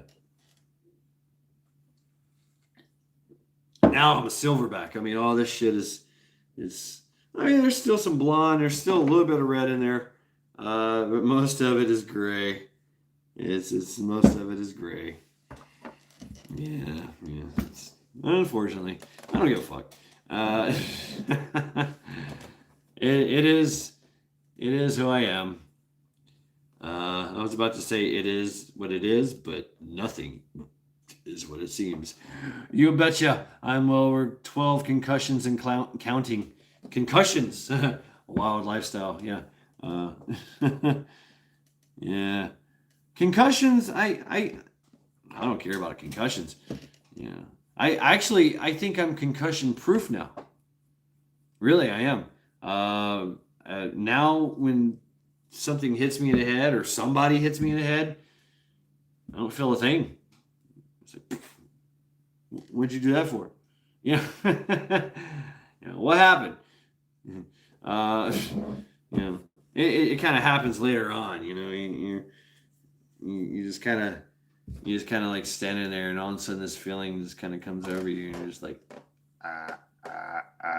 you know, you get an intense fucking headache, and you can't talk, you can't say things, can't do things. It dropped in my head, but I can't remember. Yeah, yeah. I mean, that's the thing. You can't remember, but you can remember the weird things. But people that were in your life all your life, you can't remember their names or certain things that happened or this and that. I have conversations with my mom. She's like, "Hey, remember that time that you and so and so and so and so? Hey, Bug Dude, how you doing? Skull, welcome to Lackluster Fridays. Yes, kick your shoes off. Let your stinky socks fill up the aroma of the air. Prop your feet up and go ahead and I'll throw you a beer from the fridge. How about that? Yeah, welcome. Hope you had a good week. Working your ass off, and now we got the weekend upon us. Some of you guys actually work. Yes, Bug Dude. Oh god, damn! I'm tired now. I'm yawning. I used to be a Bug Dude. Oh god, I loved it. I really did. I really did. I should have known that.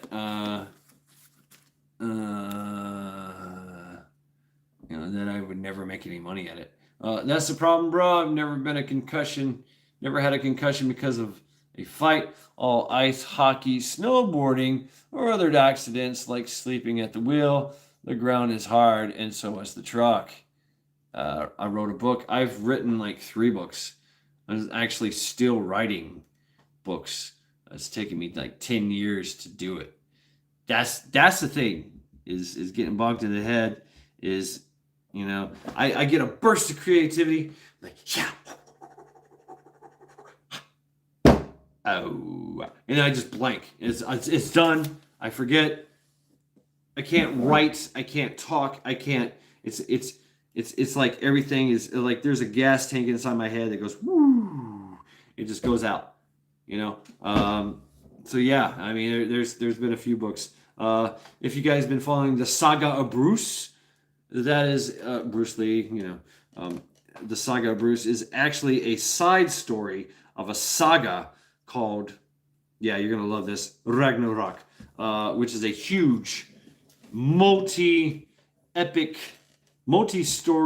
epic fucking novel. All my books are epic fucking novels. So yeah, it's one is called The Buddhist Guide to Pest Control, one is called The Fallen Angels, and one is called Ragnarok. And then there's like a couple others, and then I mean like 1,000 fucking side stories from that. So it's crazy. And yeah, Hava. If you guys know who Hava Alexander is, she's a writer, and I'm gonna start doing the more of the Saga of Bruce thing, and going from that. And so she kind of inspired me to keep going with the Saga of Bruce. And that was just a side story, the Saga of Bruce, and I just keep throwing it out there, and folks were like, "Hey, give me more," but then my mind just kind of, and if you can go back to one of my videos called Words, where I get to this point, I get this headache, and I can't speak. I mean, that's how bad it is. And so I literally fight to say a word, and it was very entertaining, and actually came out really badass. Because I was just saying a word with a facial expression, like I didn't. So I got to be creative and be restrained. I was very restrained up here, and here, but very, very creative and get my point across anyway. And that was just a fluke. That was just me suffering from my TBIs, but doing a video anyway. So it ended up to be a hit. Lake Fairy Prepper Heather, it's one of her favorites, she says. And every time I try to go back and do like another words kind of thing, I fail. I just absolutely fail. Absolutely fail. Total fucking epic fail. And I've heard all the bullshit before, like, oh, it's because this, and Ryan, when I was in North Radio just before that, I had 2 dreams about 2 women. Turns out they were Scaldi and Hel. Scaldi and Hel, the goddess Hel. Very interesting. Yeah. And so when I wrote my Ragnarok saga, basically it's a what if. And I went purist. I went purist as in what what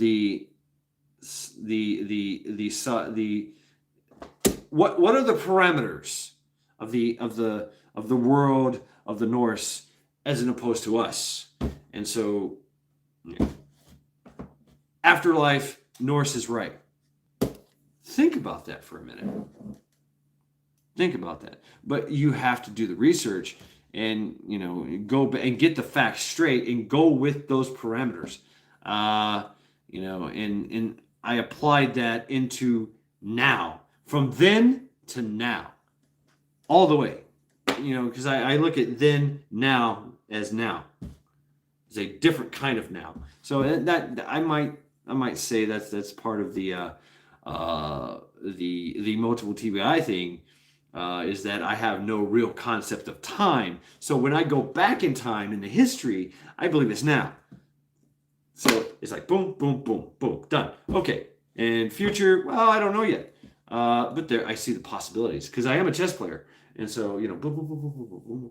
Yeah. But I see this, all this back here, these different timelines and genres into now, and then looking at the looking at, what did you say? Looking at the word of a TJ. I know you're gonna throw something out there. But yeah, it's kind of weird looking at it all through the lens of time, but not really. Yes, but no. But yes. Quantum time, now time, different time, past now time. So I'm always seeing correlations and concepts in time, that is now objective. I must say that I'm very subjectively objective, yet overall, but not. Yeah, yes, but no. No, but yes. Is the cat alive in the box? There's no fucking cat. Right. Is the cat alive or dead? I don't know. Where's the cat? It's in the box. Where's the box? Well, we didn't tell you where the box is. The box is right here. Well, let's just open the box and see. There was a cat. It's alive. No, it's dead. How long ago did I get the box? I mean, quantum physics and shit. But yeah, anyway. I would have a lot of questions for Einstein himself. And you know what? He would probably have a hoot with me.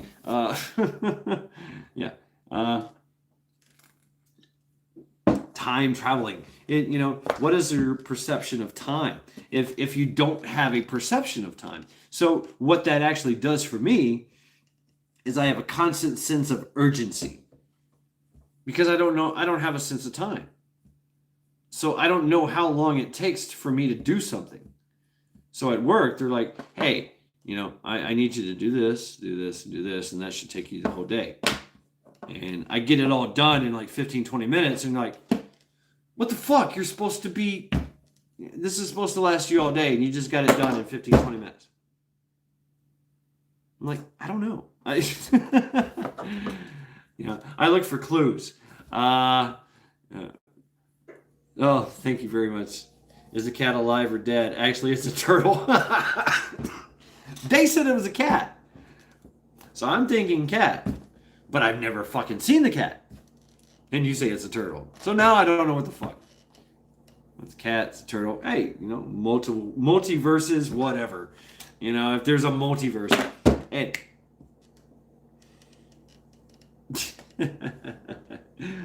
yeah, multiverses. Yeah. Is the cat alive or dead? No, it's a turtle. Whatever. Yeah. Oh shit! Look what I found. My little trainer.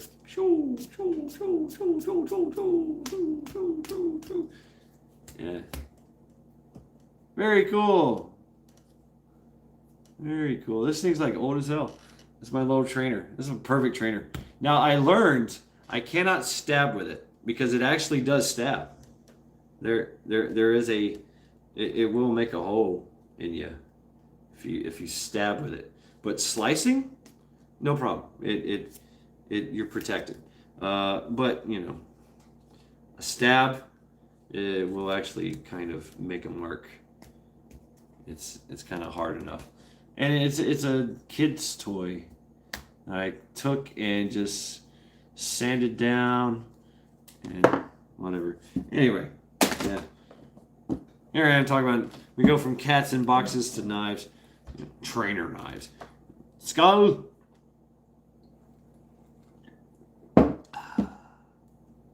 Anyway.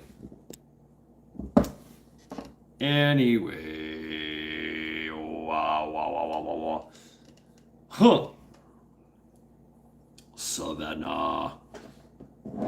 Oh. I love your creation stories that you're throwing out there. It's very fat markers for gentle stabbing. LOL Shad. I am back. If you wanted to know. Skull! Right on, Stuart. Right on. Thank you for letting me know. Skull! Skull! Skull! Skull! I think the correct pronunciation is skull, but think about it.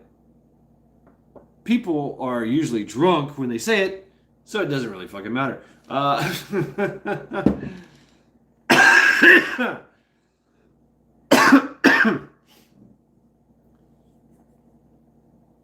Yeah, Savannah. I really like the Navajo one. That was probably my favorite. I know. The Navajo one. I could tell that you really got into the Navajo, obviously, and you really let it go. A lot of the other ones that you were doing, because I've listened to them, you were just kind of struggling a little bit through it, but the Navajo one you really dived into. and you are part Navajo. Navajo. Uh, and I know some of the Navajo with the ant people and some of that, but all the others with the mountains, the mountains being the key factor in life. This mountain is yours, and this mountain is it. The top mountain, the bottom mountain. That's pretty neat. That's pretty neat. In the relations with all the different varieties of lifestyles. What was the big titty? No, big titty. Big titty? I'm drunk. Big titty. That was the big god, right? Big titty. Big titty. Yeah. Sorry, I've got a heathen mind, so I got to look at it like, oh yeah, his name is Big Titty, but it's Big Chitty. So, I don't mean to be insulting or anything. Please feel free to insult the fuck out of me. Lots more coming. It's hard to get through all the foreign names of all the cultures. I bet. No, yeah, no shit. I mean, I looked into Norse, and there's a lot of shit going on there with the different ways of saying things. I've also looked in Bigochetti. That in chat too, Shad, right? When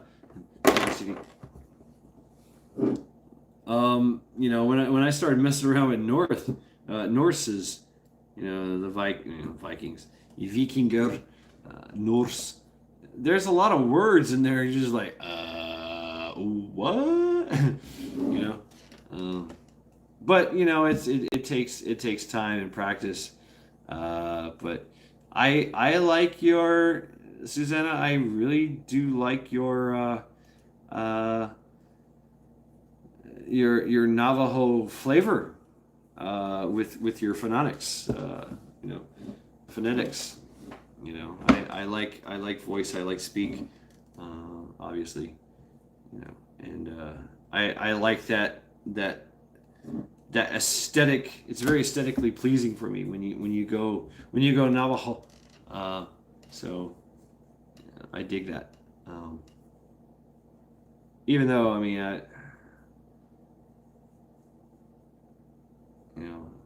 whatever. I know some Navajo stories, some Cherokee, some Shawnee, some Chickasaw, Choctaw, Chickasaw. Yeah, Chickasaw and Choctaw are like my area, and some Apache. Obviously, the Apaches were. Oh, I'm live again. Oh, we just blanked out of here, huh? Yeah, with the.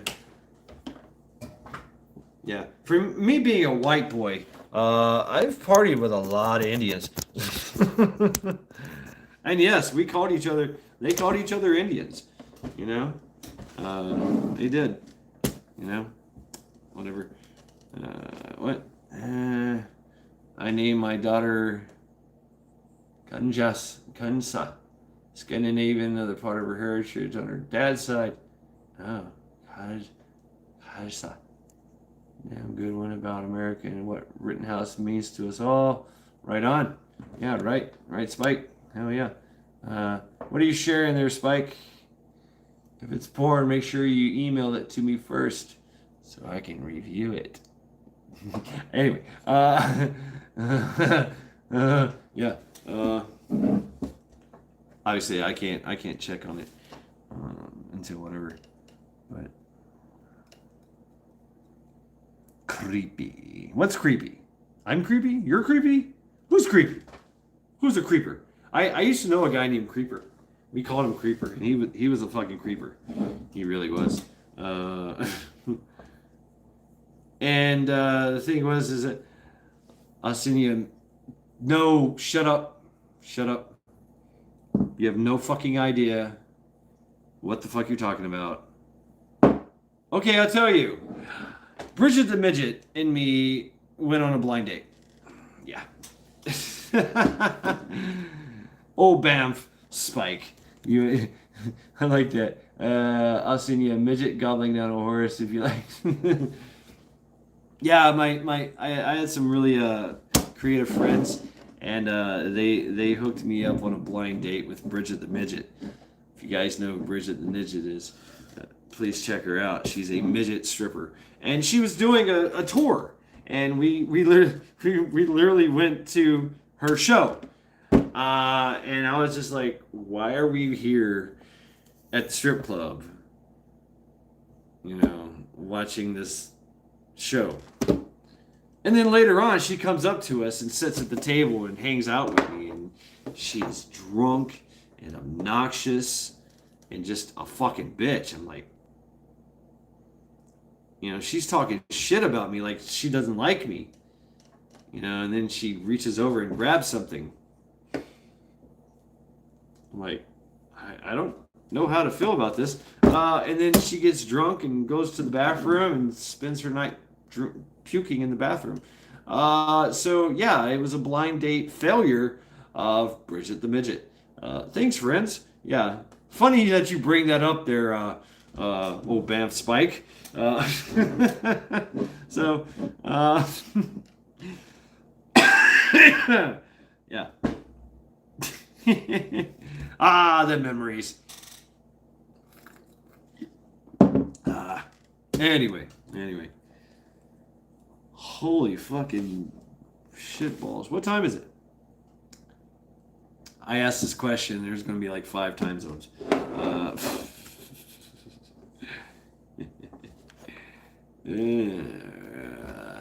Ragnarok. Yes. Ragnarok. The end of the gods. The end of the era. I don't. Yeah. It's. Yeah. Ragnarok. Almost 1 Eastern Standard Time. Okay, just late. Keep rocking. Work is always there. 1 minute till 12. Almost 11. Everybody's got a different time. Totally different time. You know, if I go to this fucking gun show tomorrow, I know all the vendors. Now I know all the, because it's a circuit. They go all around. They make a big circle in Ohio. Spike says 11. Bug Dude says 2300. So they make this big circle. And so I'm going to see the same fucking vendors that I talked shit to last week in Medina. And I'm all this time traveling. The song Ragnarok by Brothers of Metal is one of my favorites. Ragnarok by Brothers of Metal. Jeep, how you doing, brother? The correct standard time, yeah. So if I go, I'm going to try to get there. There's a cricket berserker bike about axe, and he wants $70 for it, but it's shit. The handle is shit. The handle is actually smaller than this. The head is actually badass. Made by Cricket, Columbia River Knife Tool Company. But I'm going to try to talk him down to like 50.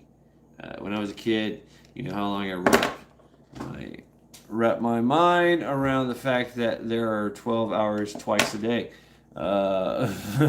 Yeah. Grace Martin, how you doing? Jeep. Sup, Jeep? AKA Tin Man. What's up, brother? Yeah. Skull. Welcome to Lackluster Fridays. Happy Friday to you. Yeah. Unless you're still working, you gotta work tomorrow. Hey. Right on, brother.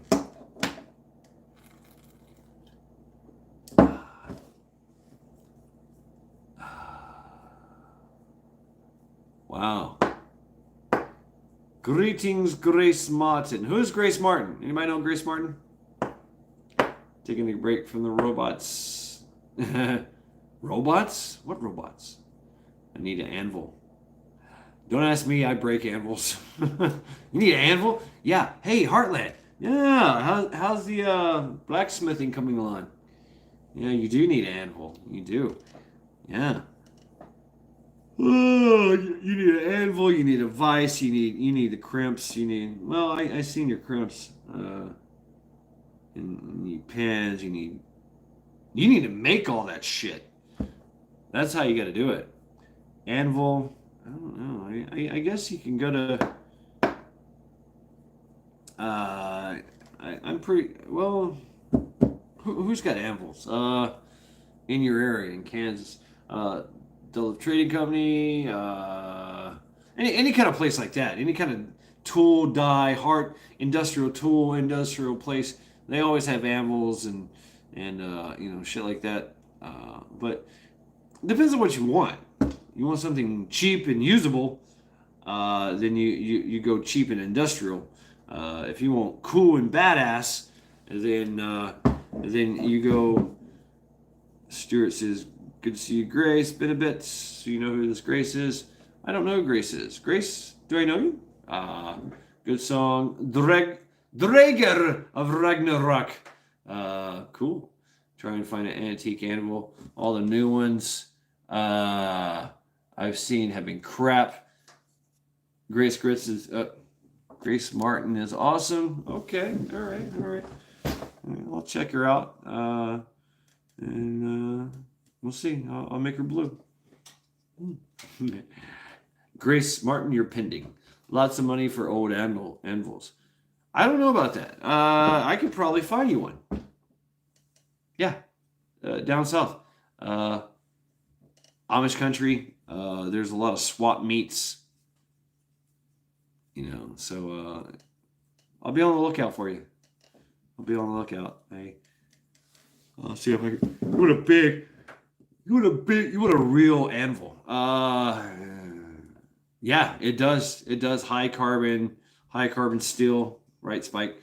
High carbon steel. It's hard to mess with. It really is. And that's what they make a lot of those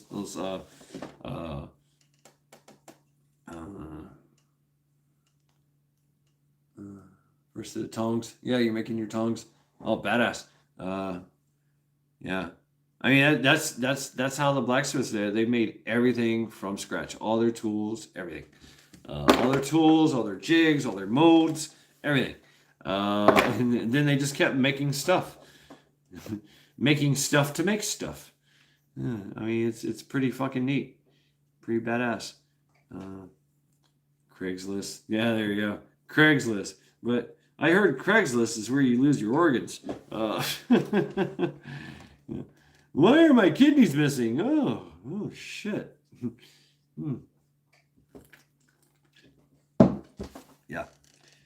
Carolines. Yeah. Rakasan. What you looking at? Yeah. Got rails here extra as well. The kukris I used to buy from Nepal. I used to buy these like kukris, these knives, and they were specific for every village. Had a different kind of kukri, and they were all made out of sliced railroad ties. Railroad tie. Yeah, railroads. Just badass fucking metal. Literally, you could cut a fucking house apart. I took my kukri and a hammer and cut the bed out of a truck. Just bam, bam, bam, bam, bam, bam. Just cut right through that shit. Of course, that metal was pretty damn thin anyway, but it went right fucking through it. I mean, that metal is like that thick. I love a kukri, and that's what I'm doing. I'm looking for kukris. I miss my kukri. I had an original kukri, and I lost it. I got a chunk of rail iron when I managed to scrap yard. I acquired a few items.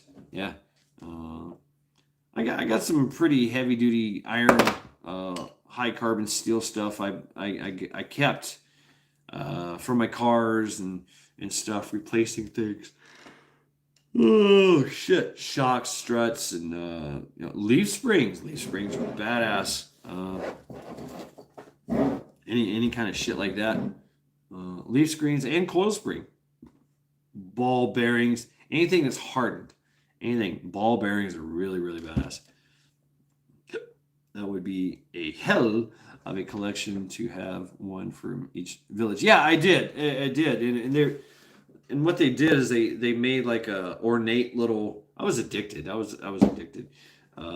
They made little ornate drawings and cut-ins, and sometimes they would take some. Most of it was fake, but they would take like fake gems and embed it into the scabbard, the handle, and sometimes the blade. Uh, they were ceremonial and kind of status quo kind of shit, but they were kind of useful. Most of them just painful to wear, painful to use. Sharp edges, but beautiful nonetheless. And I was getting them cheap. So they were ranging from like $20 to like $200, and those had real silver in it, real silver, real gold, real sapphire. So they said. Who knows? Maybe I got robbed. But I gave them all away.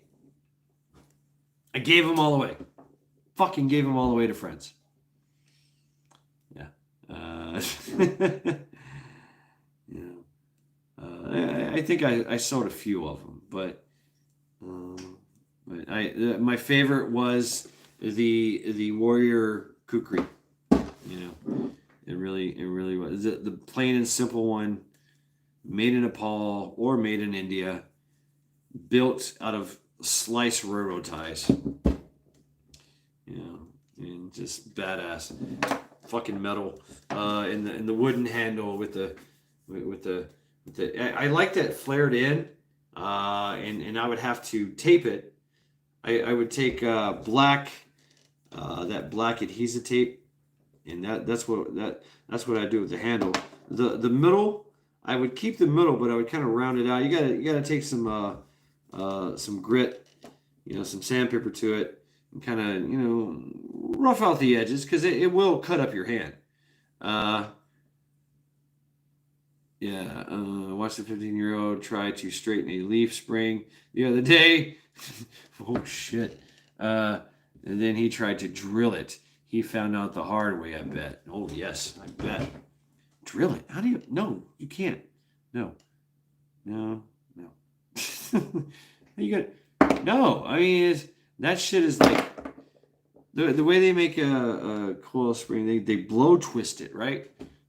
Yeah, they weld it, blow it, and twist it.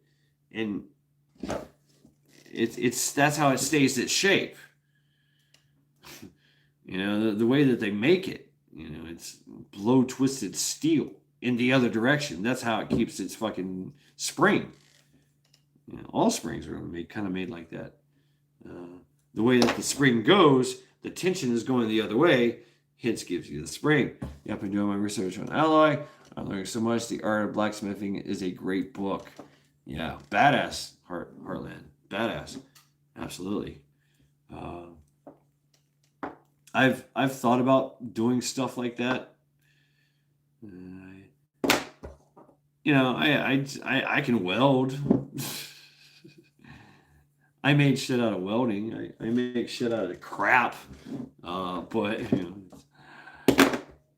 Springfield stairs can be in heavy equipment.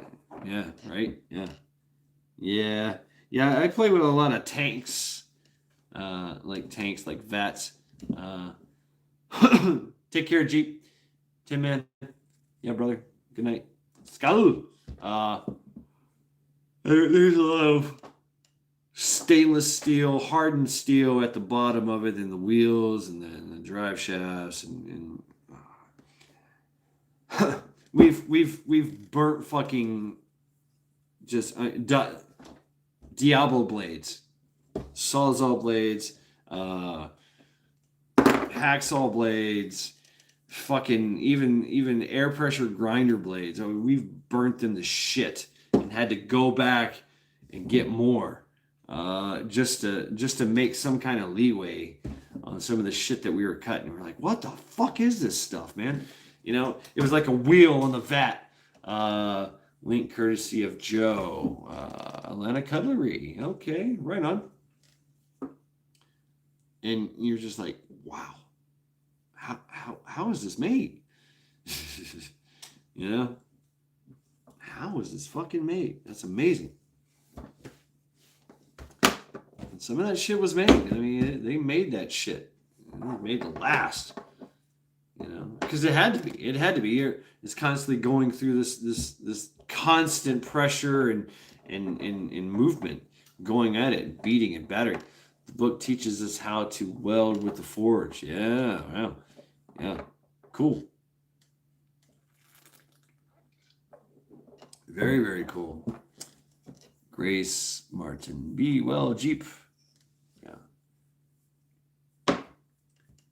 Yeah, I've always wanted to make like my own samurai sword or Damascus or now, yeah, I've always wanted to make but now I want to make my own crucible steel, which is far superior to Japanese steel.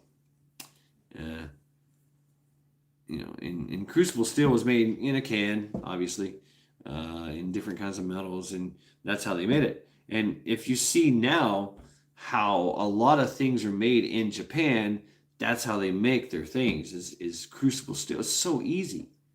It's so fucking easy. They take a can, they put all this different kind of metals in it, then they put it in the middle of a fucking. They build a fire, and then they pack these bricks, clay bricks on it, and then plaster the fuck out of it and let it sit there and just cook, you know, and burn. Go through the whole fucking process, get like 2,500 fucking degrees, and then they break it open and dig through all the clay. It doesn't matter if they get the clay. They're looking for the metal, and they're gathering all that. All right, which has been hardened, it's been melted and forged and blended, and then they take that and then they go pound it and forge it and make their things with it, you know. And the clay burns off; it just goes away. Any kind of impurities. And then they take the boric acid, and then of course they add straw. Straw is the best way to add carbon and hardness to it. Extracting the ore. Now that's another thing. I mean, you need a pickaxe, you need a shovel, you know, iron ore, that's a totally different thing, you know. That's going to the source. You know, going to the source and making a big fucking hot ass fire. We had a place here in Cleveland, which now is something else, but it was called the Steel Yard, and it was the world leading producer of steel, and they had a huge fucking foundry, huge. I mean, you know, like the old school, just, you know, 5,000 degrees, you know, the temperature of the sun, and you know, people getting their arms fucking burn off and shit like that. And you know, well, now it's a Walmart and Home Depot. They sold it all. I think there might be a little bit of the steel yard going, but they made all the metal for everything. Back when America was made of shit. Back when America made shit. What? Back when America made... Yeah, when we actually made shit. Good shit. Good American shit. I got you, bug dude. Yeah. Now, we don't make shit. Layering the smeltering. Okay. Yeah, I mean that's what they would do. They would bring these, you know, you go out there and you mine the rock. You get these rocks out of the ground. You take it hundreds of miles away. You put it in this big old vat that's like 5,000 degrees. Burns all the impurities off, or the slag or whatever, and then you get all this shit. And it's iron ore, and then you add carbon to it, and you make more, you know, high carbon steel, and you know, from the process you get the cast iron and all the other shit, and then you know more shit goes off, and they make you know, other stuff out of it. Now we just consume and dispose of shit. Yeah.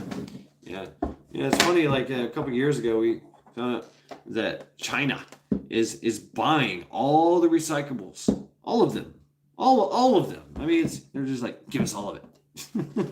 All your plastic. China, they're the only production place that has molds. They make their own molds for shit. What? I mean, like your production molds, like your bottles and your things like that. Packaging. Packaging is very important. They make all that. Nobody else does. Why? Because they have slave fucking labor that works for free. How can you beat that? How can you beat that in a capitalist society? They have been raping the capitalist society since the capitalist society was a capitalist society. You're like, oh, okay, all right, we're gonna sell you Adidas, and we're gonna make them for free. Okay, low cost. In your American terms, $5 to make these fucking Air Jordans, right? And we're gonna use free labor to do it. Kid labor, free labor. They're slaves. They're prisoners. They're gonna do it for free, and then we're gonna ship it to you. You're gonna pay for the shipping. All right, you're gonna pay for all the shipping. You're gonna pay for all that crap, and we're gonna charge you like $200 for it. There you go. Minimum. No, there's no minimum. There's none. There's a bowl of rice. Here's half a fucking sweet potato. Good luck. There's your fucking daily pay. Yeah. Or they whip you and tell you to work faster. You don't get to eat today. Shit. Yeah, that's how they roll. So how can you beat that? And everybody else, they're talking about sweatshops and now China is the ultimate sweatshop. Yeah, you seen that video? They got a toddler. This lady brought her toddler kid to work because obviously she couldn't find a sitter. So the toddler is sitting there. This kid has to be no more than like 1 or 2 years old, and he's working a sock. He's making socks and moving as fast as everybody else. I'm like, what the fuck? This fucking kid. He's sitting there in a diaper on a table. Yeah, drop my phone, so let me know if I accidentally press anything. Damn! I hate that, Savannah. I hate when that happens. Yeah.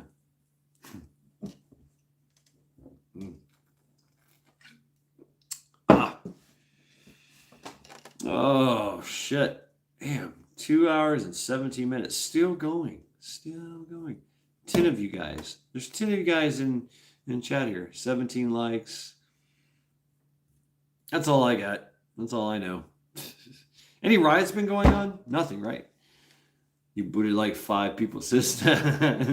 No, you're good. You're good. I didn't get any updates saying that you did anything.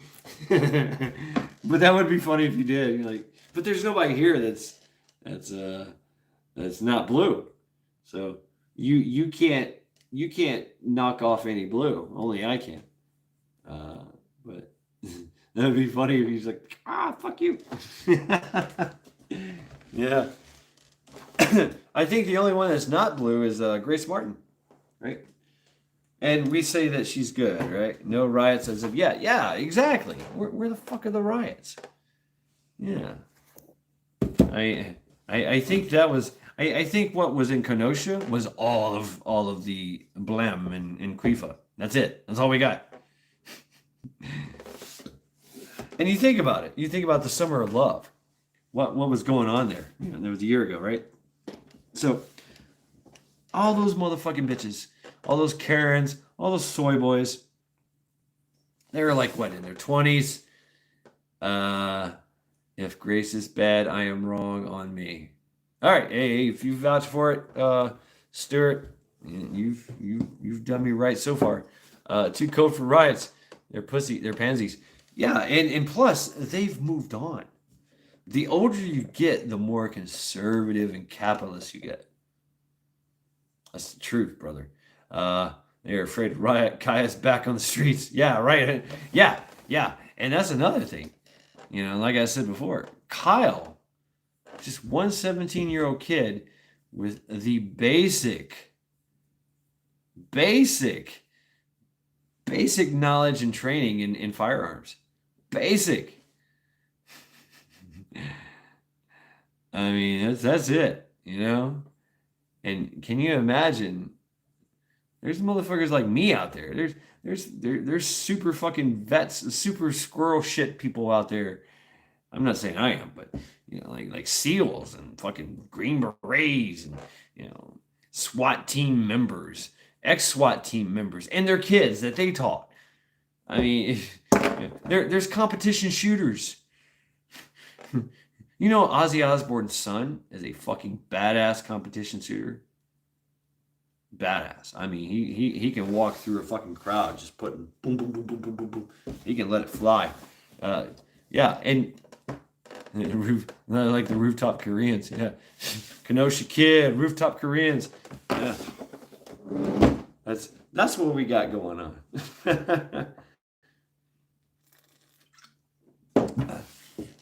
you know, that's just Kyle.